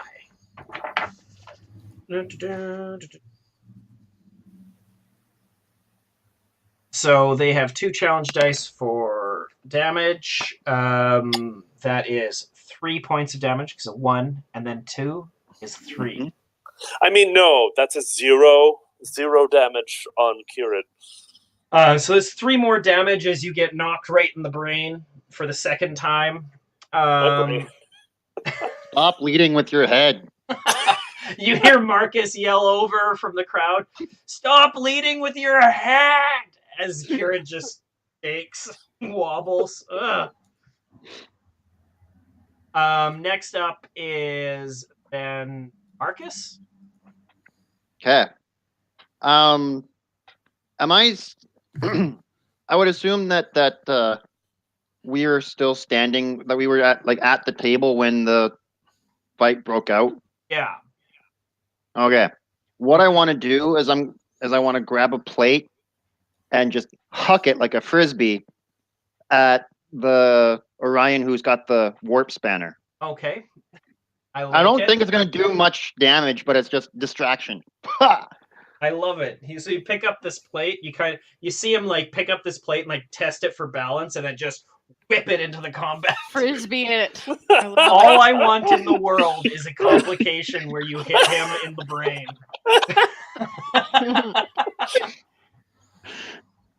It's like, stop leading with your head. He turns around, what? Bang! And totally don't counter it if you roll a complication, because I just want it to happen. Now, this is technically a ranged attack, so it's a control plus security task with a difficulty of 2, but it is not a opposed task. Right, because you can't really. There is a complication range of the attack increased by 1 because he's in melee combat with an ally. So if you roll a 20 or a 19, there'd be. Okay. Control plus security. This is one of my better rolls, so you should hopefully be okay. What could go wrong? My brain is hopeful. Would my Klingon martial arts be a focus here? Maybe if he yells Klingon words while doing it? Yeah, I'll allow it. I think we're stretching Klingon martial arts to make it apply to dinner art plates. Of Klingon plate throwing has been practiced for centuries. All right, I'll accept After it. they're done their food, they throw their plates. All That's right. Oh, 2 successes. All right. It's not an opposed task, so you do hit. It does a single challenge dice with no qualities. That being said, you do have the opportunity, as on page 178, to spend momentum as you see fit. Just a second. I just want to see what could I do?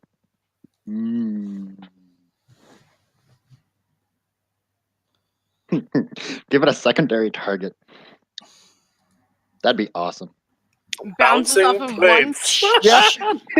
Yes. Boom. Well, I thought that if you spent enough bonus damage, you could actually cause an injury to this person with a plate. No, I know what I'm going to do. I'm going to spend 2 momentum to disarm him. Brilliant. I like that. All right, roll your challenge dice first. That is 2 stress, and you're going to spend 2 momentum for a disarm. Mm-hmm. That is awesome. So this guy whips and knocks you in the brain with a warp spanner, and out of nowhere, this plate comes flying through and hits the spanner out of his hand. I love this. I love this. So good. Yeah. The deadly art of Klingon plate throwing. Yep. I heard it was practiced for centuries. Yes, indeed. It's a rare art, but it's handy. All right, so you're down to 4 momentum, and that being said, I'm just going to give you an extra point of momentum. Awesome. Yeah. Okay, so you just whip this plate, knock the warp spanner out of the Orion's hand. He looks super confused as you bare your teeth and challenge to him. And yeah. Are any of the Orions, they've all 3 of the Orions you're in combat with have gone, right? Mm-hmm. Yeah. So I'm not going to have any more of them join this particular fray. Next round, multiple Orions will join this fray in the middle, and it will continue to happen for the next couple of rounds as things escalate, unless you get out of dodge. So you can stay and make a fight of it. That's totally up to you. But I do want to warn you that this situation is spiraling wildly out of control, and you're fighting unarmed in a dining room. And we About lost our how captain. many? And you lost your captain just now. About how many Orions are we talking here? The room is full of Orion. Yeah. But like 20, 50? Well, it's hard to say. Both families have well over 100 Orions in the room, plus various allies and hangers-on.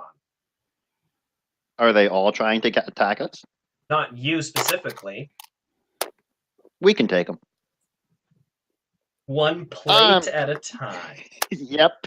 There's that many plates in here. Bring it.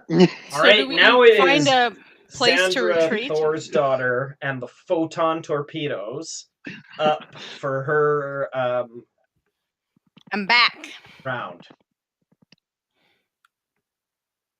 Okay, so she's going to lock and load, and she's going to try and punch him again.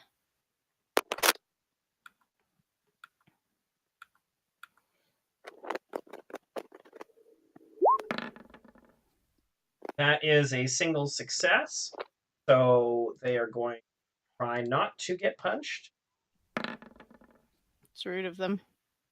And that is a single success, so on a tie, you win, and you can roll your challenge dice. Okay. That is a single point of stress, and you do have the opportunity to spend momentum here should you. If you spend 4 momentum, this person will be injured. If That you seems spend it like a on like lot of bonus momentum. damage. That's a lot of momentum. Yeah, I don't think she will. Okay. But I want to know where our captain is. He's standing in the group behind us. Mm. Okay, so she knocks him with one point of stress, and then top of the next round. On that note, then the disruptor fires. It does 6 points of damage, so it clearly injures the captain. And no, just joking. Hi, welcome back, Captain. You know, while we could say that I had to reset the router, I'd prefer to say that I was just contacted by the prophets and it took me away for a moment. Prophets came to me in the form of a router disconnect. They speak to us in mysterious ways. This is true. This is true. Yes. Didn't know the captain was that religious. Well, you know, apple doesn't fall far from the tree. Right. All right, top of the next round, and then we start off with Kirid Hex. Now, you've had a plate fly past your head, disarming the Orion in front of you. The other Orion still has his dagger. Mm-hmm. So he's just going to shout, "Captain, we need a way out of here." He's going to reach down, pick up the spanner, and then just bring it up and try and whap the guy with his own spanner. Ah, you hit me in the brain, I'll hit you in the brain.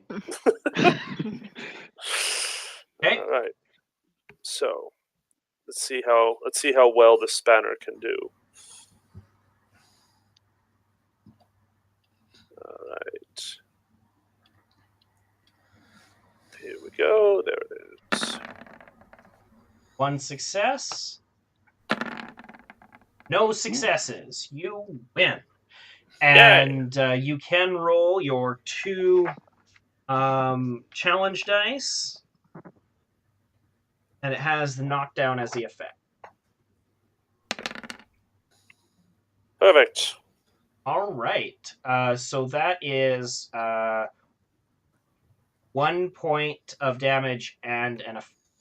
Mm-hmm. So you knock him in the brain, bringing it up on his jaw, and his jaw, Orion jaws or brains are in the jaw. Yes. And he flies back and lands on the ground. You now have two Orions lying prone in front of you.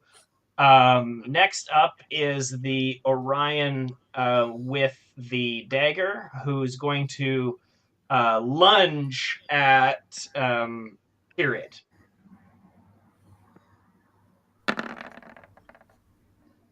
That is 2 successes. Oh. Oh dear. Well, let's see if I can counter that. He's a very good lunger. Yes, a lunging He doesn't- expert. He does lunges every morning. Mhm. All right. 1 success. So he rolls a single challenge dice For his lunge. for his dagger, and it has the vicious effect. So no Nothing. damage. Nope. He slashes at your uniform again, this time putting a single hole in the side. He really hates your uniform.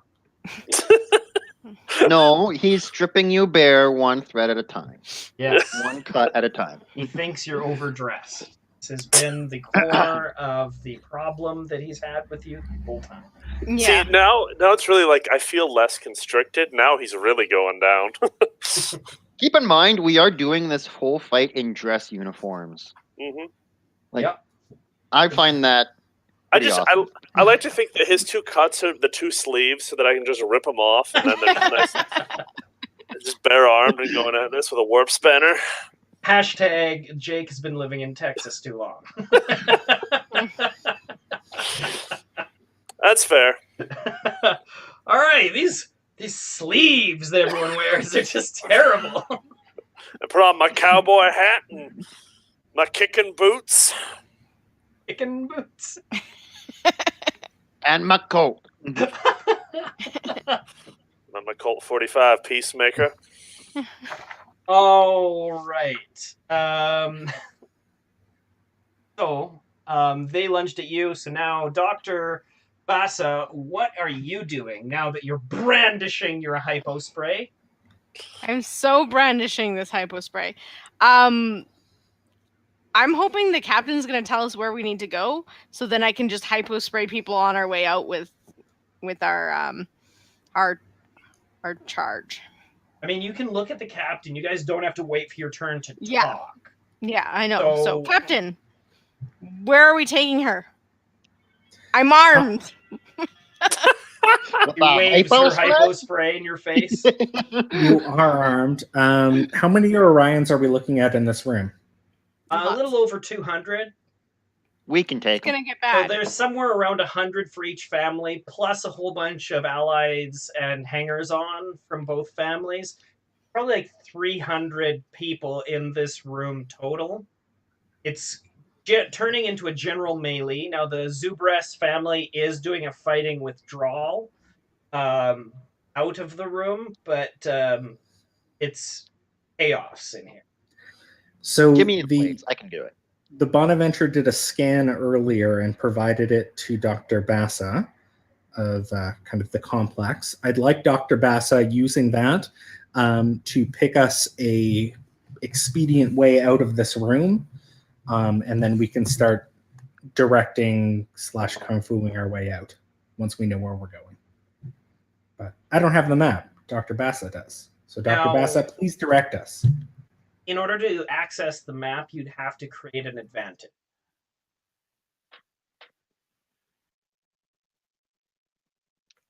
I have to create an advantage for my map. Yes. Okay. That way, we're not dependent on aren't involved in the scene. Whoever to make rules that affect the scene. Gotcha. So that's what I'm gonna do. I'm gonna try and create an advantage so Alright. I can look at this map. Okay. Let's make an insight plus engineering test. Insight and engineering. Insight. You can do it. Maybe. Maybe I can. Maybe I can't. I believe in Is you. The Do difficulty I get an extra 2, one with a trico? No. No. Yeah. Can the tricorder assist? No, it can't. A medical tricorder, when doing medically type things, can add an extra dice to the roll, but yeah, just like a scientific tricorder can add an additional dice when like scanning things scientifically. That is a single success, so you are not able to take the advantage. What you find is that you find a message on your tricorder that says it's from a Throssi that says we weren't able to do an effective scan. Captain, we're just gonna have to pick a place. Sorry, we didn't get the map.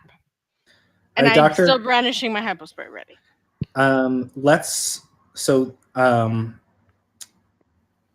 Let's determine where our family comrades are retreating to. Go that way. And head that way. Cesara says that they're going to be retreating to let's see. So they think the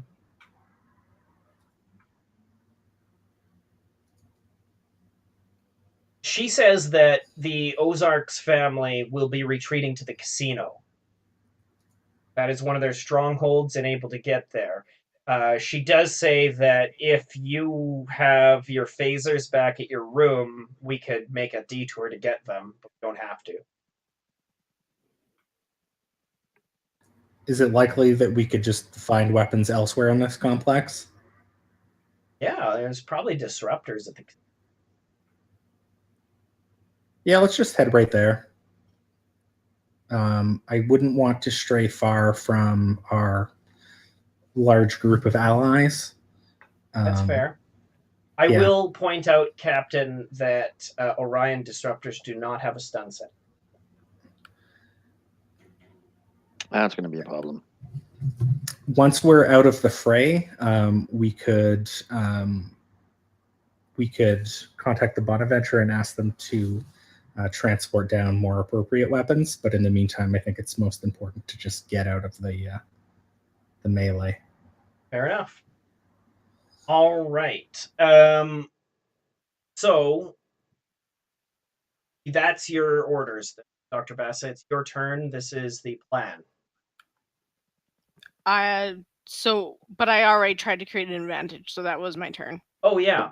So back to the Orion. The one Orion that is on the ground is going to use a minor action to stand up in front of Xandra Thorsdottir and is going to try to punch her right in the bacon.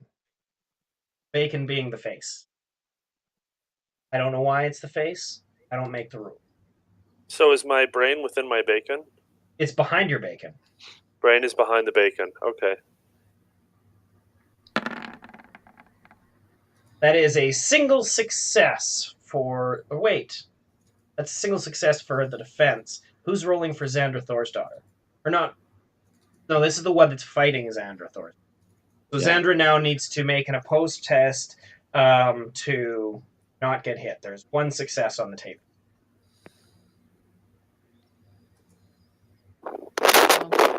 Okay, I'm coming. Sorry, I had her X'd off her sheet. So it's daring and security. Mm-hmm. And ready, locked and loaded.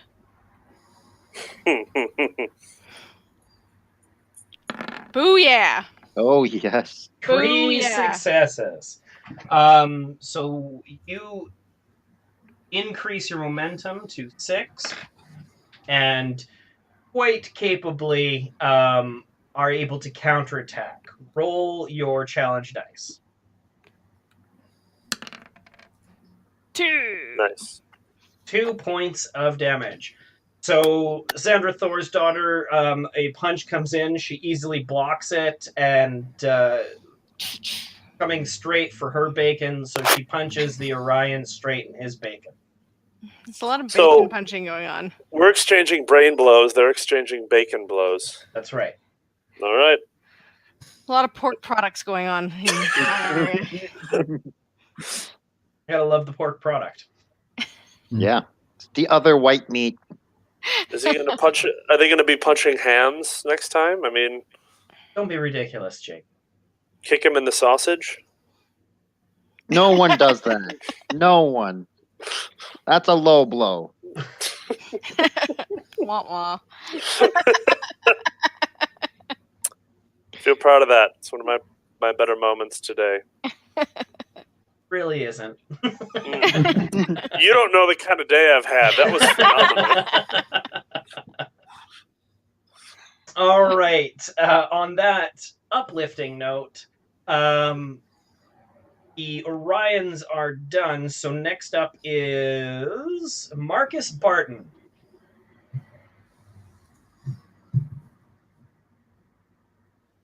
Of course. Bye, Marcus. He runs away into the darkness. He Nobly. just throws a smoke bomb on the ground. Human Klingon, vanish! He's actually a rogue. Yeah. Very sneaky. Mm-hmm.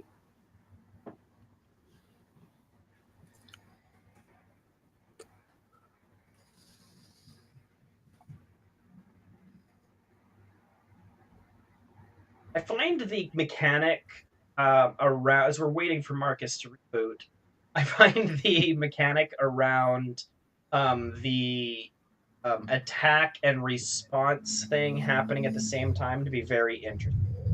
Mm-hmm. Right? I agree. First of all, it makes combat a little quicker than it would either otherwise be, but it doesn't also always mean that, like, when I attack, everything goes swimmingly. Mm-hmm.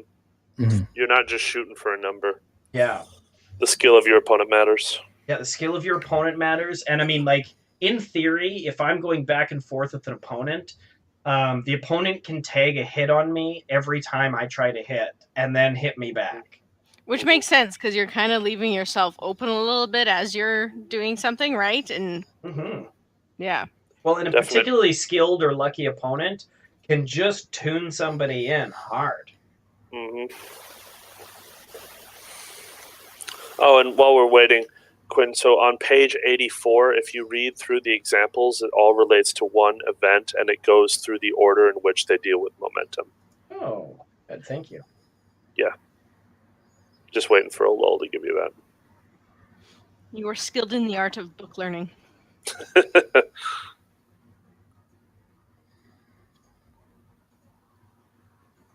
You should read it out loud, Quinn. I'm really not going to read it right. Like in a really cool voice. I like to. And it's specifically just the examples. The text, I mean, we know how to do that stuff. Fair enough. Yeah. Remember that time we thought we had Marcus and then we didn't? Marcus! Ah, here. Yay. I don't know what happened. I came back on and like I could hear everything you guys were saying, but you obviously couldn't see me. No, you were black. No. You were a black screen. Weird. All right, Marcus. So, we're on to your turn. Now, at a medium range from you, there are 3 Orions, one of whom is knocked down because he's hit in the brain, another one who jumped up and is fighting Xandra Thor's daughter, and a third one that tried to stab Jake and really hates his dress uniform. Mm-hmm. Okay. Don't forget that Xandra hit the other guy in the bacon. Okay. And we've got the orders to get out. Yes. Which, is there an exit near us? Yeah, you're kind of in an amphitheater setup, so like if you just kind of back out and go up these stairs, you can get out of this area pretty quickly, right? Especially if you take advantage of the chaos. And where you're sitting, like, people have to get through a lot of things. The only problem that you are really facing is that your compatriots, should you withdraw, have the chance of being overrun. Okay. I'm going to grab another plate. And I'm going to huck it at the guy who's fighting Xandra. Okay. grabs another plate. This one he has to shake some food off of, and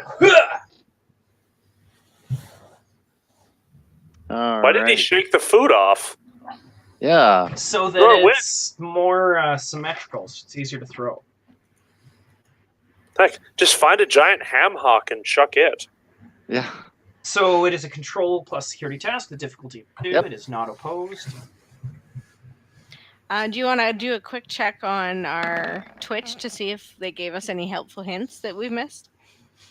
There are no helpful hints. Okay. Got him. Marcus with 3 successes. He is He's the a plate master of throwing. Klingon plate throwing. Yes. He fires that thing across. You roll 1 challenge dice for damage. Okay. Just looking to see what I might want to do with the Effect. damage. Well, The effect. roll to see what you have first. All right. Nothing. Nothing. So, are you going to spend momentum? Spend 5 momentum, you can cause him an injury. Only would cause him an injury. You already disarmed the gentleman, and now Kirid has his warp spanner and is hitting him in the brain. What if he disarms? I'm hitting the guy who's fighting Xandra. Mhm. Oh, right. He has And no he weapons. has no weapons. He in has his no hand. weapon. Take off his arm. You said you could disarm Wow, the plate. Yeah, wow. that was dark. Yeah. No? Okay. I'm going to, you know what? I'm going to re-roll the damage. Re-roll the damage. Ooh, use Okay, so momentum. that's 1 Yes. momentum. Bring it down to 5. And you can re-roll your challenge dice. And you do 1 point There. of stress to that human, or to that Orion. So Yep. throw the next plate, and it glances off that person's brain. It's bacon. No, the brain. No, The brain. it's Xandra's. It's bacon. I know. Xander punched him in the bacon, but he got hit with the plate in the brain. Yes, Yeah. after the punch to the bacon that exposed his brain for a brief moment, which Marcus took advantage of with the plate. Right. So, yeah, the plate goes ringing off his head. He just looks confused and annoyed. Who throws a plate? Honestly. So that's a thing that just happened. Now for Xandra Thorsdaughter. Who, Well, if Torpedo Tube 1, Torpedo Tube 2, locked and loaded. if our goal is to get out of here, and I've heard that from the captain, Yeah, we can I need to do some retreat. kind of fighting retreat? Yeah, I mean, you don't have to, disengage. You can just do a movement and be back to where they are. You can do a sprint action and run up right to the exit. Well, I'm gonna get back to them. I think we better stick together. Okay? You can certainly do that. Okay, that's what she does. Okay, so you just do a movement action and pull back. Now, a movement action is a minor action. You haven't actually done a task yet. So I have my torpedoes ready in case Anybody He comes comes close. Yeah. All right. So, yeah, you're ready, locked and loaded. The top of the next round. So that is Kirid. Now, Xandra is pulled back. She obviously really doesn't want to. The feeling you're getting from her is she's really kind of enjoying herself. Mm-hmm. Another one of those. I'm used to that. Security officers are kind of that way. He's going to do the same thing. I mean, we're going to regroup all together, and then the 5 of us will make our way towards the exit. That being said, when Kirid does move back to the group, he will definitely put himself in front of everyone else. Okay. Now, what you guys can do is you can pull back and ready an action, and then kind of all move off together at the beginning of next round, or do a sprint action at Xandra's turn or something like that. Yeah, so it's not all weird and disjointed. Like, okay, now you 3 run, then us 2 will run. Yeah, honestly, I'm not that interested in making you do this. because it doesn't seem that interesting to play out another round or two where you're just withdrawing. Just running away? You don't want to hear how we bravely ran away? Bravely ran away. So what I'm going to just say is that the Orions don't follow you into the mass of seething enemies, and instead they get engaged by other people in the middle. They start making their own fighting withdrawal. You guys pull back and you start moving up the steps and out of the amphitheater into the halls. I'm keeping this warp spanner, by the way. All right. Can I take a plate? It works well for me. You don't have to ask. I'm kidding. I'm not taking a one. plate. Yeah, take a whole stack. Just start throwing them. Echlith in one hand and stack of plates in the other. Yeah. I'm ready Just for as I'm battle, going, Captain. plate. All right. Oh man. Let's take a couple of minute break right now, just so that we can end things. Let us attend good. to things. That's not at all vague. No.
All right.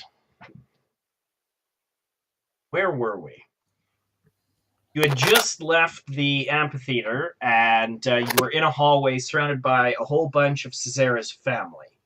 At this point, everyone's trying to point you off down a series of hallways towards the casino. I'm assuming you're going with the flowing tide of bodies. That makes the most sense. I don't see why not. I mean, we're Okay. protecting Cesar. Okay, so you kind of put Cesara in between you, and you're walking along doing this. At this point, you start hearing disruptor fire from behind you, quite a distance away where the amphitheater was, and people just keep moving forward towards the casino. After a certain amount of time, you do come into a great big pleasure palace / casino type area. Now, during this time, at least once you have been somebody tried to contact you on your communicator, and it just came through in a garbled mess. As you get into the casino, it is a huge area, and they start setting up a command center there and blocking off the doors while people are running into the back into what is an armory, or looks to be an armory, and they start passing out disruptor. Now, they do offer to give you disruptors. What? Disruptor pistol.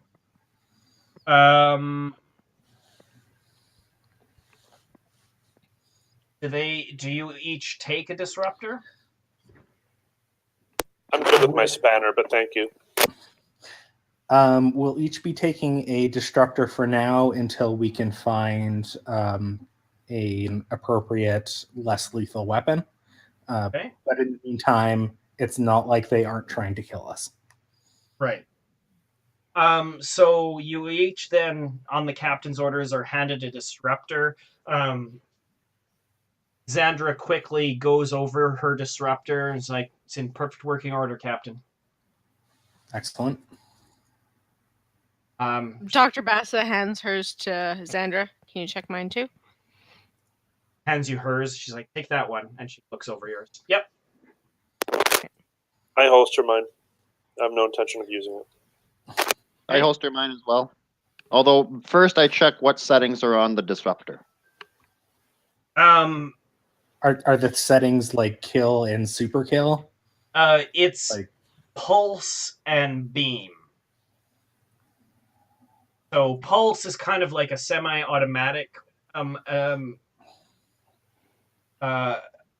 setting. You pull the trigger, and a pulse of a disruptor energy shoots out and kills whatever you point at it. Beam is you can just set it, and it will just continually hit a thing. It's mainly used if you need to use the disruptor for like a cutting torch. Right? It's not super effective in combat because it's just super dangerous. It comes with a chance that the disruptor will like explode. These are not Federation phasers, right? They are a lot more crude in design, which doesn't make them not dangerous. It just doesn't have all the cool settings and different functions and everything like this. Now, a disruptor pistol has a 3 challenge dice, vicious 1 damage rating. It is a one-handed weapon and has no qualities.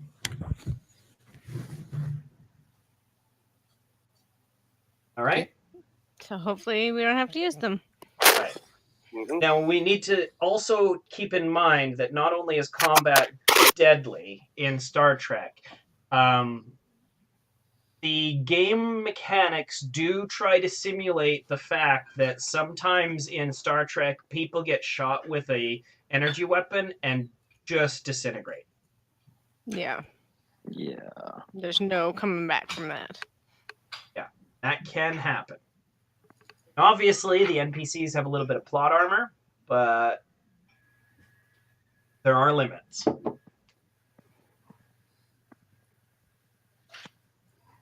Mhm. Yuck. All right. So first of all, let's describe the scene that you're sitting in. There is a great big casino. There's like a little domjot area for Nausicaans to play domjot, for people to play domjot. There's an area for Nausicaan games, which are all pretty much pain centric.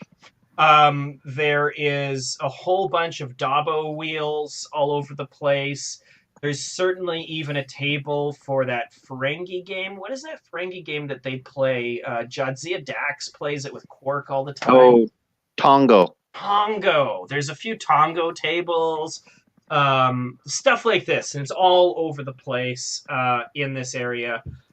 There are certainly like Dabo girls and stuff that are hiding, trying to make themselves as invisible as possible in this situation, as Orions and their allies guard the entrances and exits and kind of arm themselves. You do see that a few of the guards do have disruptor rifles as well. But mostly people just have disruptor pistols as they're setting this area up. And you also see that there is at least a couple of the people that are around Caesara's father that also are armed with pulse grenades. And everybody is armed with some kind of bladed stabby thing, which ranges in size from a heavy blade on the scale of like a claymore sword, a batleth, a katarkin, or a lurpa, or a blade like a sword, like a long sword or a mek'leth, to daggers. And just for fun, I'm going to say there's a Nausicaan with a lurpa in each hand. Is there anyone else with a hypo spray? No. Just Bassa. Good. No one has chose to brandish aggressively a hypo spray in battle. Only you, Doctor. Bold move. I mean, it's no plate, but I do appreciate the ingenuity that was shown. There was some fisticuffs, plates being thrown, a hypo spray being brought to bear, and at least a stolen warp spanner being smacked into an Irian brain. Right in the jaw. Mm-hmm. Mm-hmm. Even without our stuff, we're pretty good. Mm-hmm. Pretty solid. Now, Sandra and Kira are kind of like wiping blood, and like they've got wounds and stuff that are going from their fight with the Orions. Caesara is sticking very close to you, and she looks terrified. Marcus goes to help Xandra. Okay. Yeah. Sandra is kind of like trying to look at a reflective surface somewhere on the wall, and she's just like trying to clean up the cuts and bruises. They obviously look painful, but she doesn't seem to mind, and she kind of looks a little proud.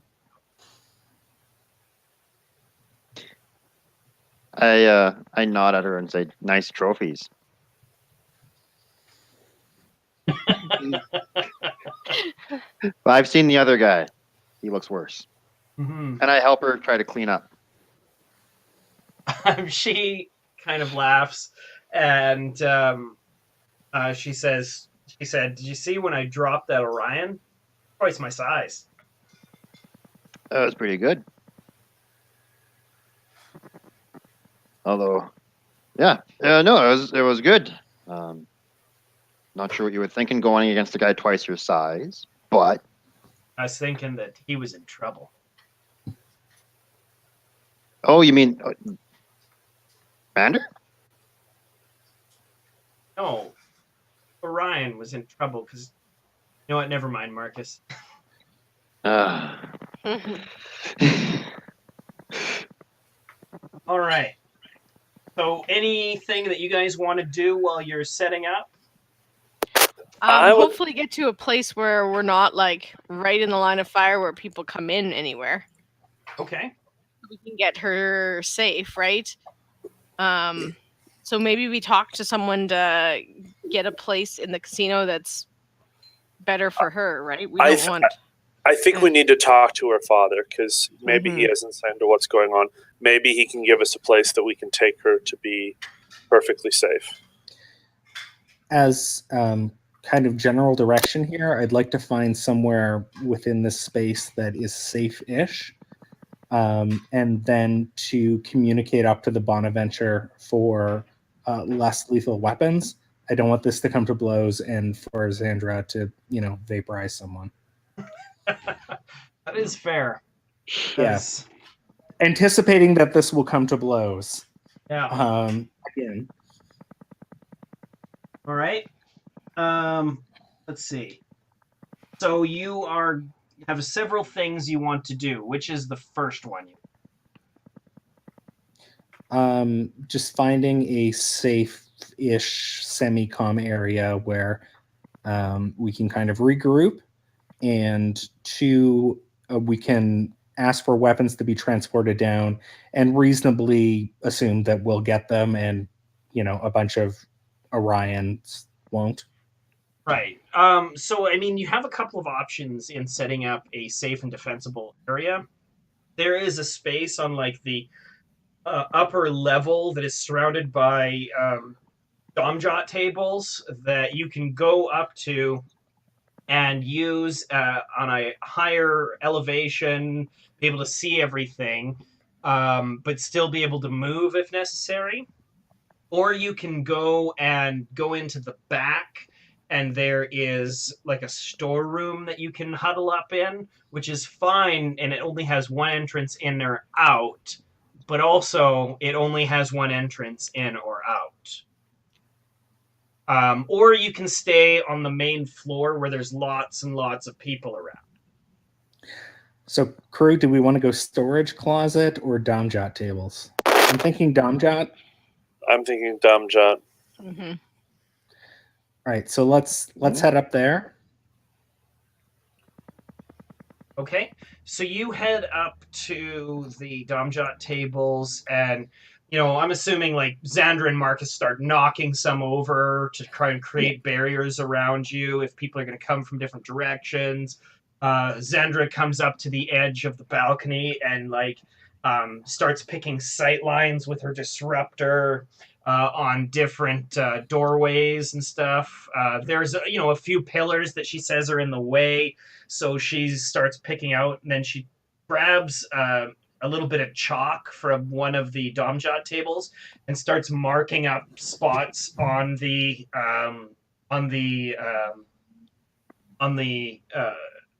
railing, and she's like, if you have to fire at these various places, try to stand near these marks. That way you'll have the best lines of sight, and just doing her security officer thing.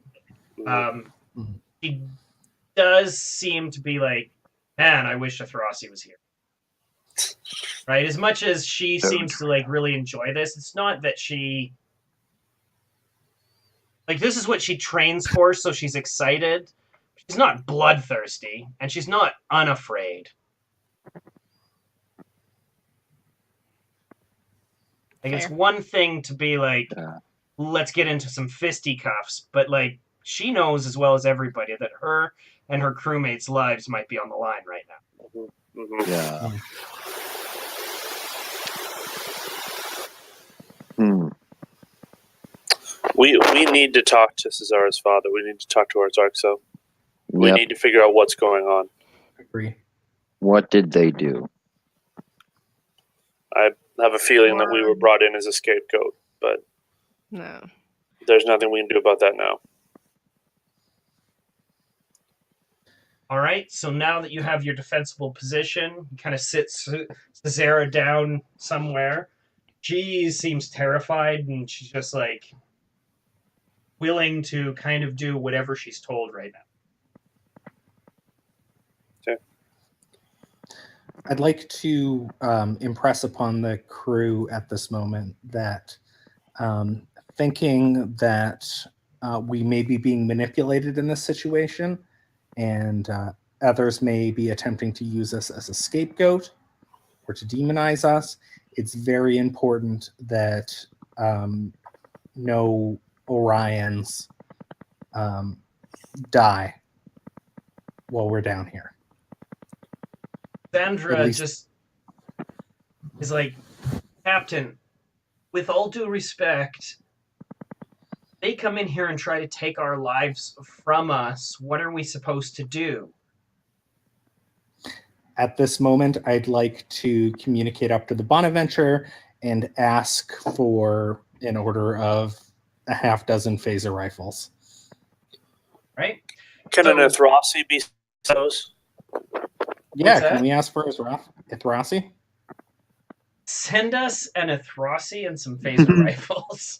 Like one Athrasi, please. Just one Athrasi should Just do. beams in with a phaser rifle in each hand and like a red bandana on. She's like, We're good. Captain.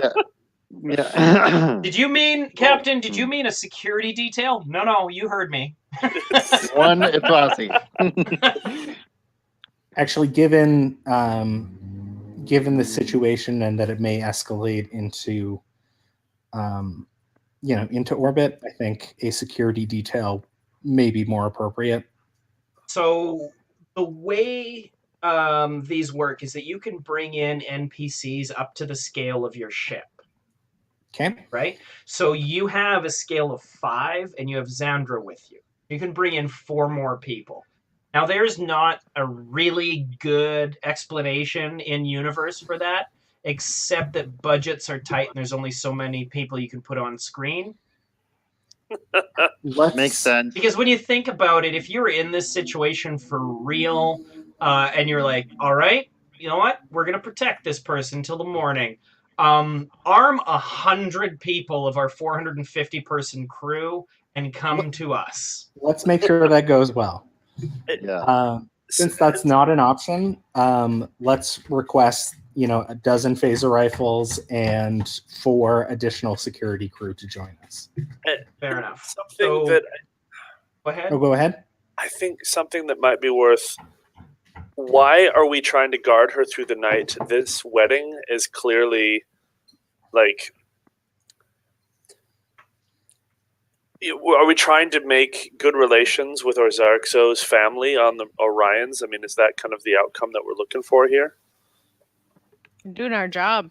Well, But is our job even valid anymore? you have a couple of things on the go.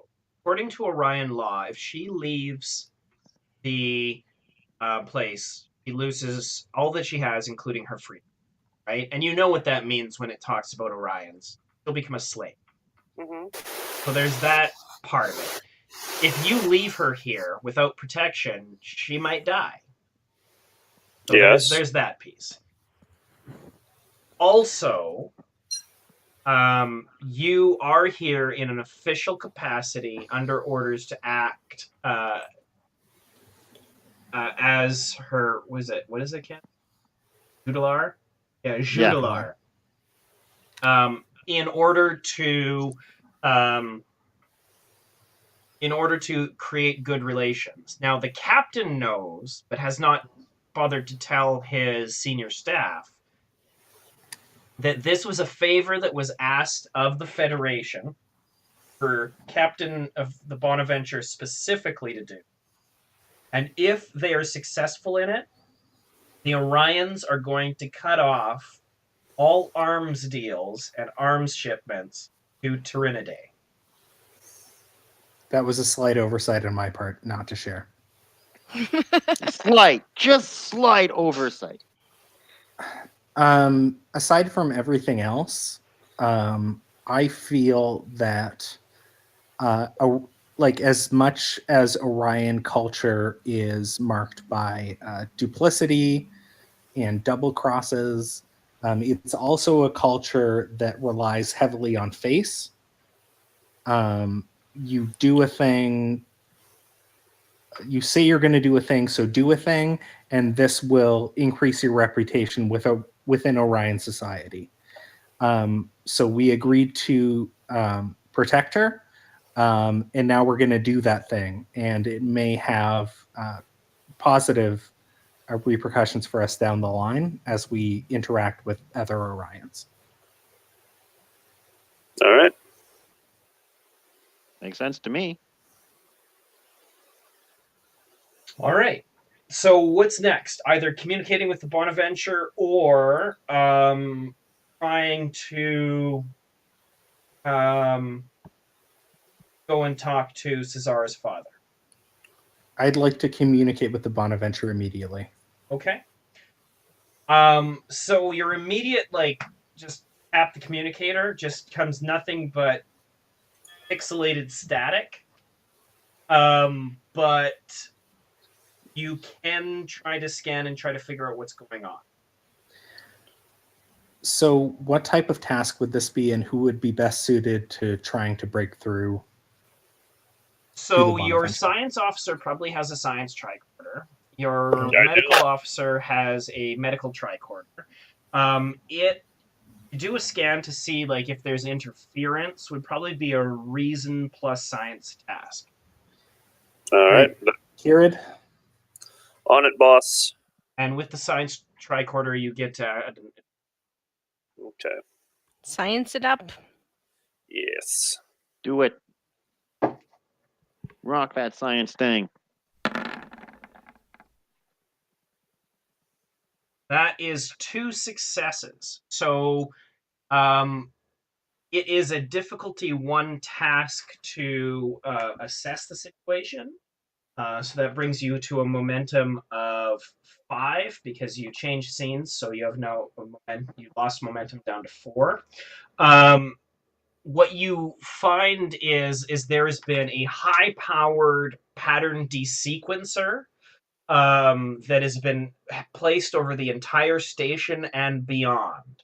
What this means is, first of all, a pattern desequencer of this power must have an incredible source, but second of all, it is going to make anything like communication or transport or anything like that incredibly difficult. If you have further questions, you need to spend momentum to ask them. Crew, do you think it would be valuable to ask if there was a way that we could bypass it, figure out the algorithm, something to that effect? Or do you think that's just not possible given that its source is elsewhere? I think it's worth investigating. All right. So then we're going to spend a momentum to ask if there was a way where we are that we could figure out this decryption so that we can sort of bypass it and get messages in and out and transport in and out. So with a pattern desequencer of this power, what you can do is you can try to boost the signal of communications or transport from your end. You would need to access some kind of a power source and set up a makeshift pattern buffer, which is possible to do. It'd be creating an advantage, and with creating an advantage, you could decrease the difficulty of rolls to bypass it by 2 for a single task. But you'd have to set up a new advantage every single time you tried this. The difficulty of this task is currently 5. Okay. So it's unlikely that we're going to be able to get reinforcements in, and we might be able to get a message out, but it would be very difficult to do.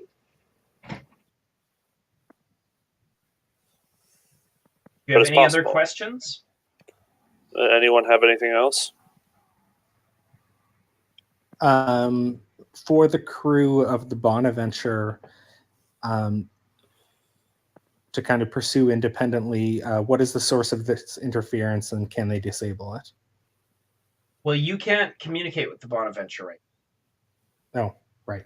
But you can ask what the source of the interference is through these tricorder scans by spending a moment. Do you think that's valuable?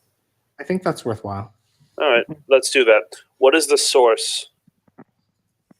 So the source of a pattern desequencer of this size would have to be coming directly from the main reactors of the station. Mhm. And they would have probably used the station's entire sensor array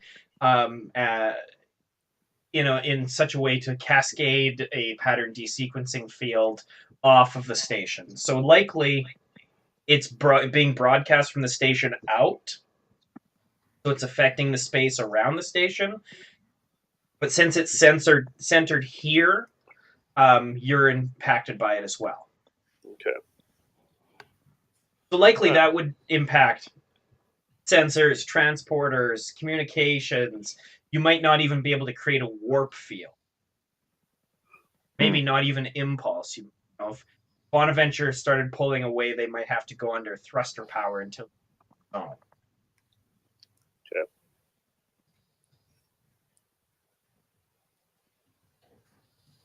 Anything else? I think that's it for this line of questioning. Yeah. Okay. Let's talk to her and her father and figure out. Yeah. Something. Yeah, we need to figure this out. Okay. So you're going to walk over to where Ozarkso is giving orders and surrounded by a bunch of people. Who's going over there? Who's staying here? What's happening? Captain, it's up to you. I will point out the role of the first officer on an away mission is to protect the captain. Typically, away missions are not done by the captain for this reason. Yeah. I'll be with the captain wherever he is. All right. Can we send Xandra down to talk to the patriarch? Like, no problem. Okay, and advise her that we want information, not a stack of bodies. Captain, You take all the fun out of it. Yeah, Ozarkso may want to talk to you personally. If Ozarkso wishes to talk to me, then Xandra is to invite him back to our defensible perch here. Show him who's boss. I like it. All right. Okay, Ozarkso holsters her weapon and strides out confidently into the sea of Orions down there. You see her walking through, and there's at least one point when two Orions don't move out of her way. And she just plows through the both of them and kind of shoulder checks them and just keeps walking. They seem to respond pretty well to that, actually. She walks over. You see her discussing things with Ozarkso's guards. Then she yells over them. You can't quite hear what she's saying from where you are. Ozarkso looks up where you are. She points. And he nods. And him and a group of armed people start coming towards you, led by her. Okay. So they all come up into the area. And he looks around. Captain, it looks like you have wrecked some of my Domjot table. We did so to maintain the safety and security of your daughter. Right. He looks kind of disdainfully down at Cicera. He's like, Captain, she really only had one use for me. And that was this wedding. I really don't know what to do with her from now. What reason do you have to suspect that her groom's family, parents, whoever it might have been, what reason do you have to suspect that they would have worked to sabotage this wedding? I don't really know. Poisoning themselves certainly seems strange, but I can tell you, beyond the shadow of a doubt, I had nothing to do with poisoning my arch rivals. at the wedding was to bring us peace. Is there any reason why you did not wish your daughter to be married? Well, no, she's a moron. I wanted to get her off of my hand. Once they were married, she was Thaven's problem. Okay. So you don't feel like you had a real stake in your daughter's marriage? Well, yes. Peace with the Zubreska. Peace. Peace, of course. Peace. I am, if nothing else, a man of peace. Of course. We'll look forward to ending the misunderstanding that's caused the violence here today and to move forward towards peace, as you say. Yes, peace. Speaking of peace, I mean, you can just go back to your ship. Feel no obligation to fulfill your duty. Just leave her here. What's the worst that could happen? I mean, if she dies, she goes with you. It's really all the same to me. We made a commitment to be here and to protect her through the evening. That said, if she wishes to leave, that would be her prerogative. But until she wishes to do so, we will maintain our commitment to ensuring her safety through the evening. She immediately is at your side, and with venom in her voice, she says, I am going to stay and survive till morning, Father. And we will be here to protect you until the morning. He kind of rolls his eyes, and he's just like, fine, Captain, it's up to you. I mean, our agreement stands. If you make it to the morning, I'm happy to fulfill my end of the bargain. Very well. Excellent. He turns on his heel and starts marching off. At this point, Xandra and I'm sure other members of your crew look at you quizzically and it's like, what agreement? Bargain? Yeah. We made an agreement. I made an agreement, which I failed to inform you of, to keep his daughter through the evening, and in return, he would work to end arms supplies to the Trinidad, which would improve our strategic standing in working towards peace in this sector. Whose sector didn't have peace just then? Oh, Is that your sector? between the Trinidad and the. If Rossi's here. No, we were hearing the sirens. Whose sirens was that? Yes. Those were It's my Rossi's sirens. sirens. Come on. Lovely. Between the Trinidad and their rivals. That's significant. That is significant. We need I to apologize keep her for here the and keep her oversight safe. in informing you of that. I don't see why. Well, okay, did Orzarxa leave? I don't want to talk bad about him. Yeah, he left. Zara kind of goes off into a corner and she's kind of pouting. I don't know why he would uphold his end of the deal when he acts in such a shameful way in everything else. We can follow this course of action, but I don't. Well, you said we can't get out of here anytime soon anyways, so... I agree with Commander Hex. That man is without honor. He's playing something else. Orion culture is a face culture, and given that we're already here, we're already in the middle of it, if we stay here until morning and fulfill our end of the bargain, in the best case scenario, he will fulfill his obligations to us. In the worst case scenario, we will have demonstrated that we are people of our word and he will have demonstrated to all in this huge wedding that he cannot be trusted. Well, I believe the worst case scenario has all of us dead, sir. Ever the optimist. Well, in He any does case, have a point, though. we can't get out of here, so stay until morning and plan for the worst. Well, what happens come morning?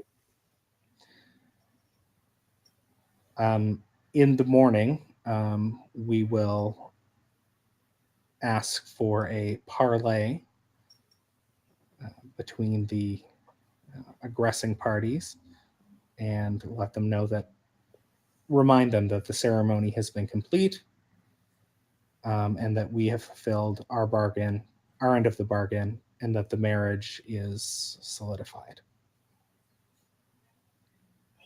All right, it's a big risk, but I will work to see it through. Just take a moment and sit here before things get too exciting. And remember, it is critical that unless absolutely necessary, we do not kill any Orions while we're here. With weapons that do nothing but kill. The spanner doesn't. I have Spanner hypospray. Hypospray doesn't. When possible, aim for the extremities.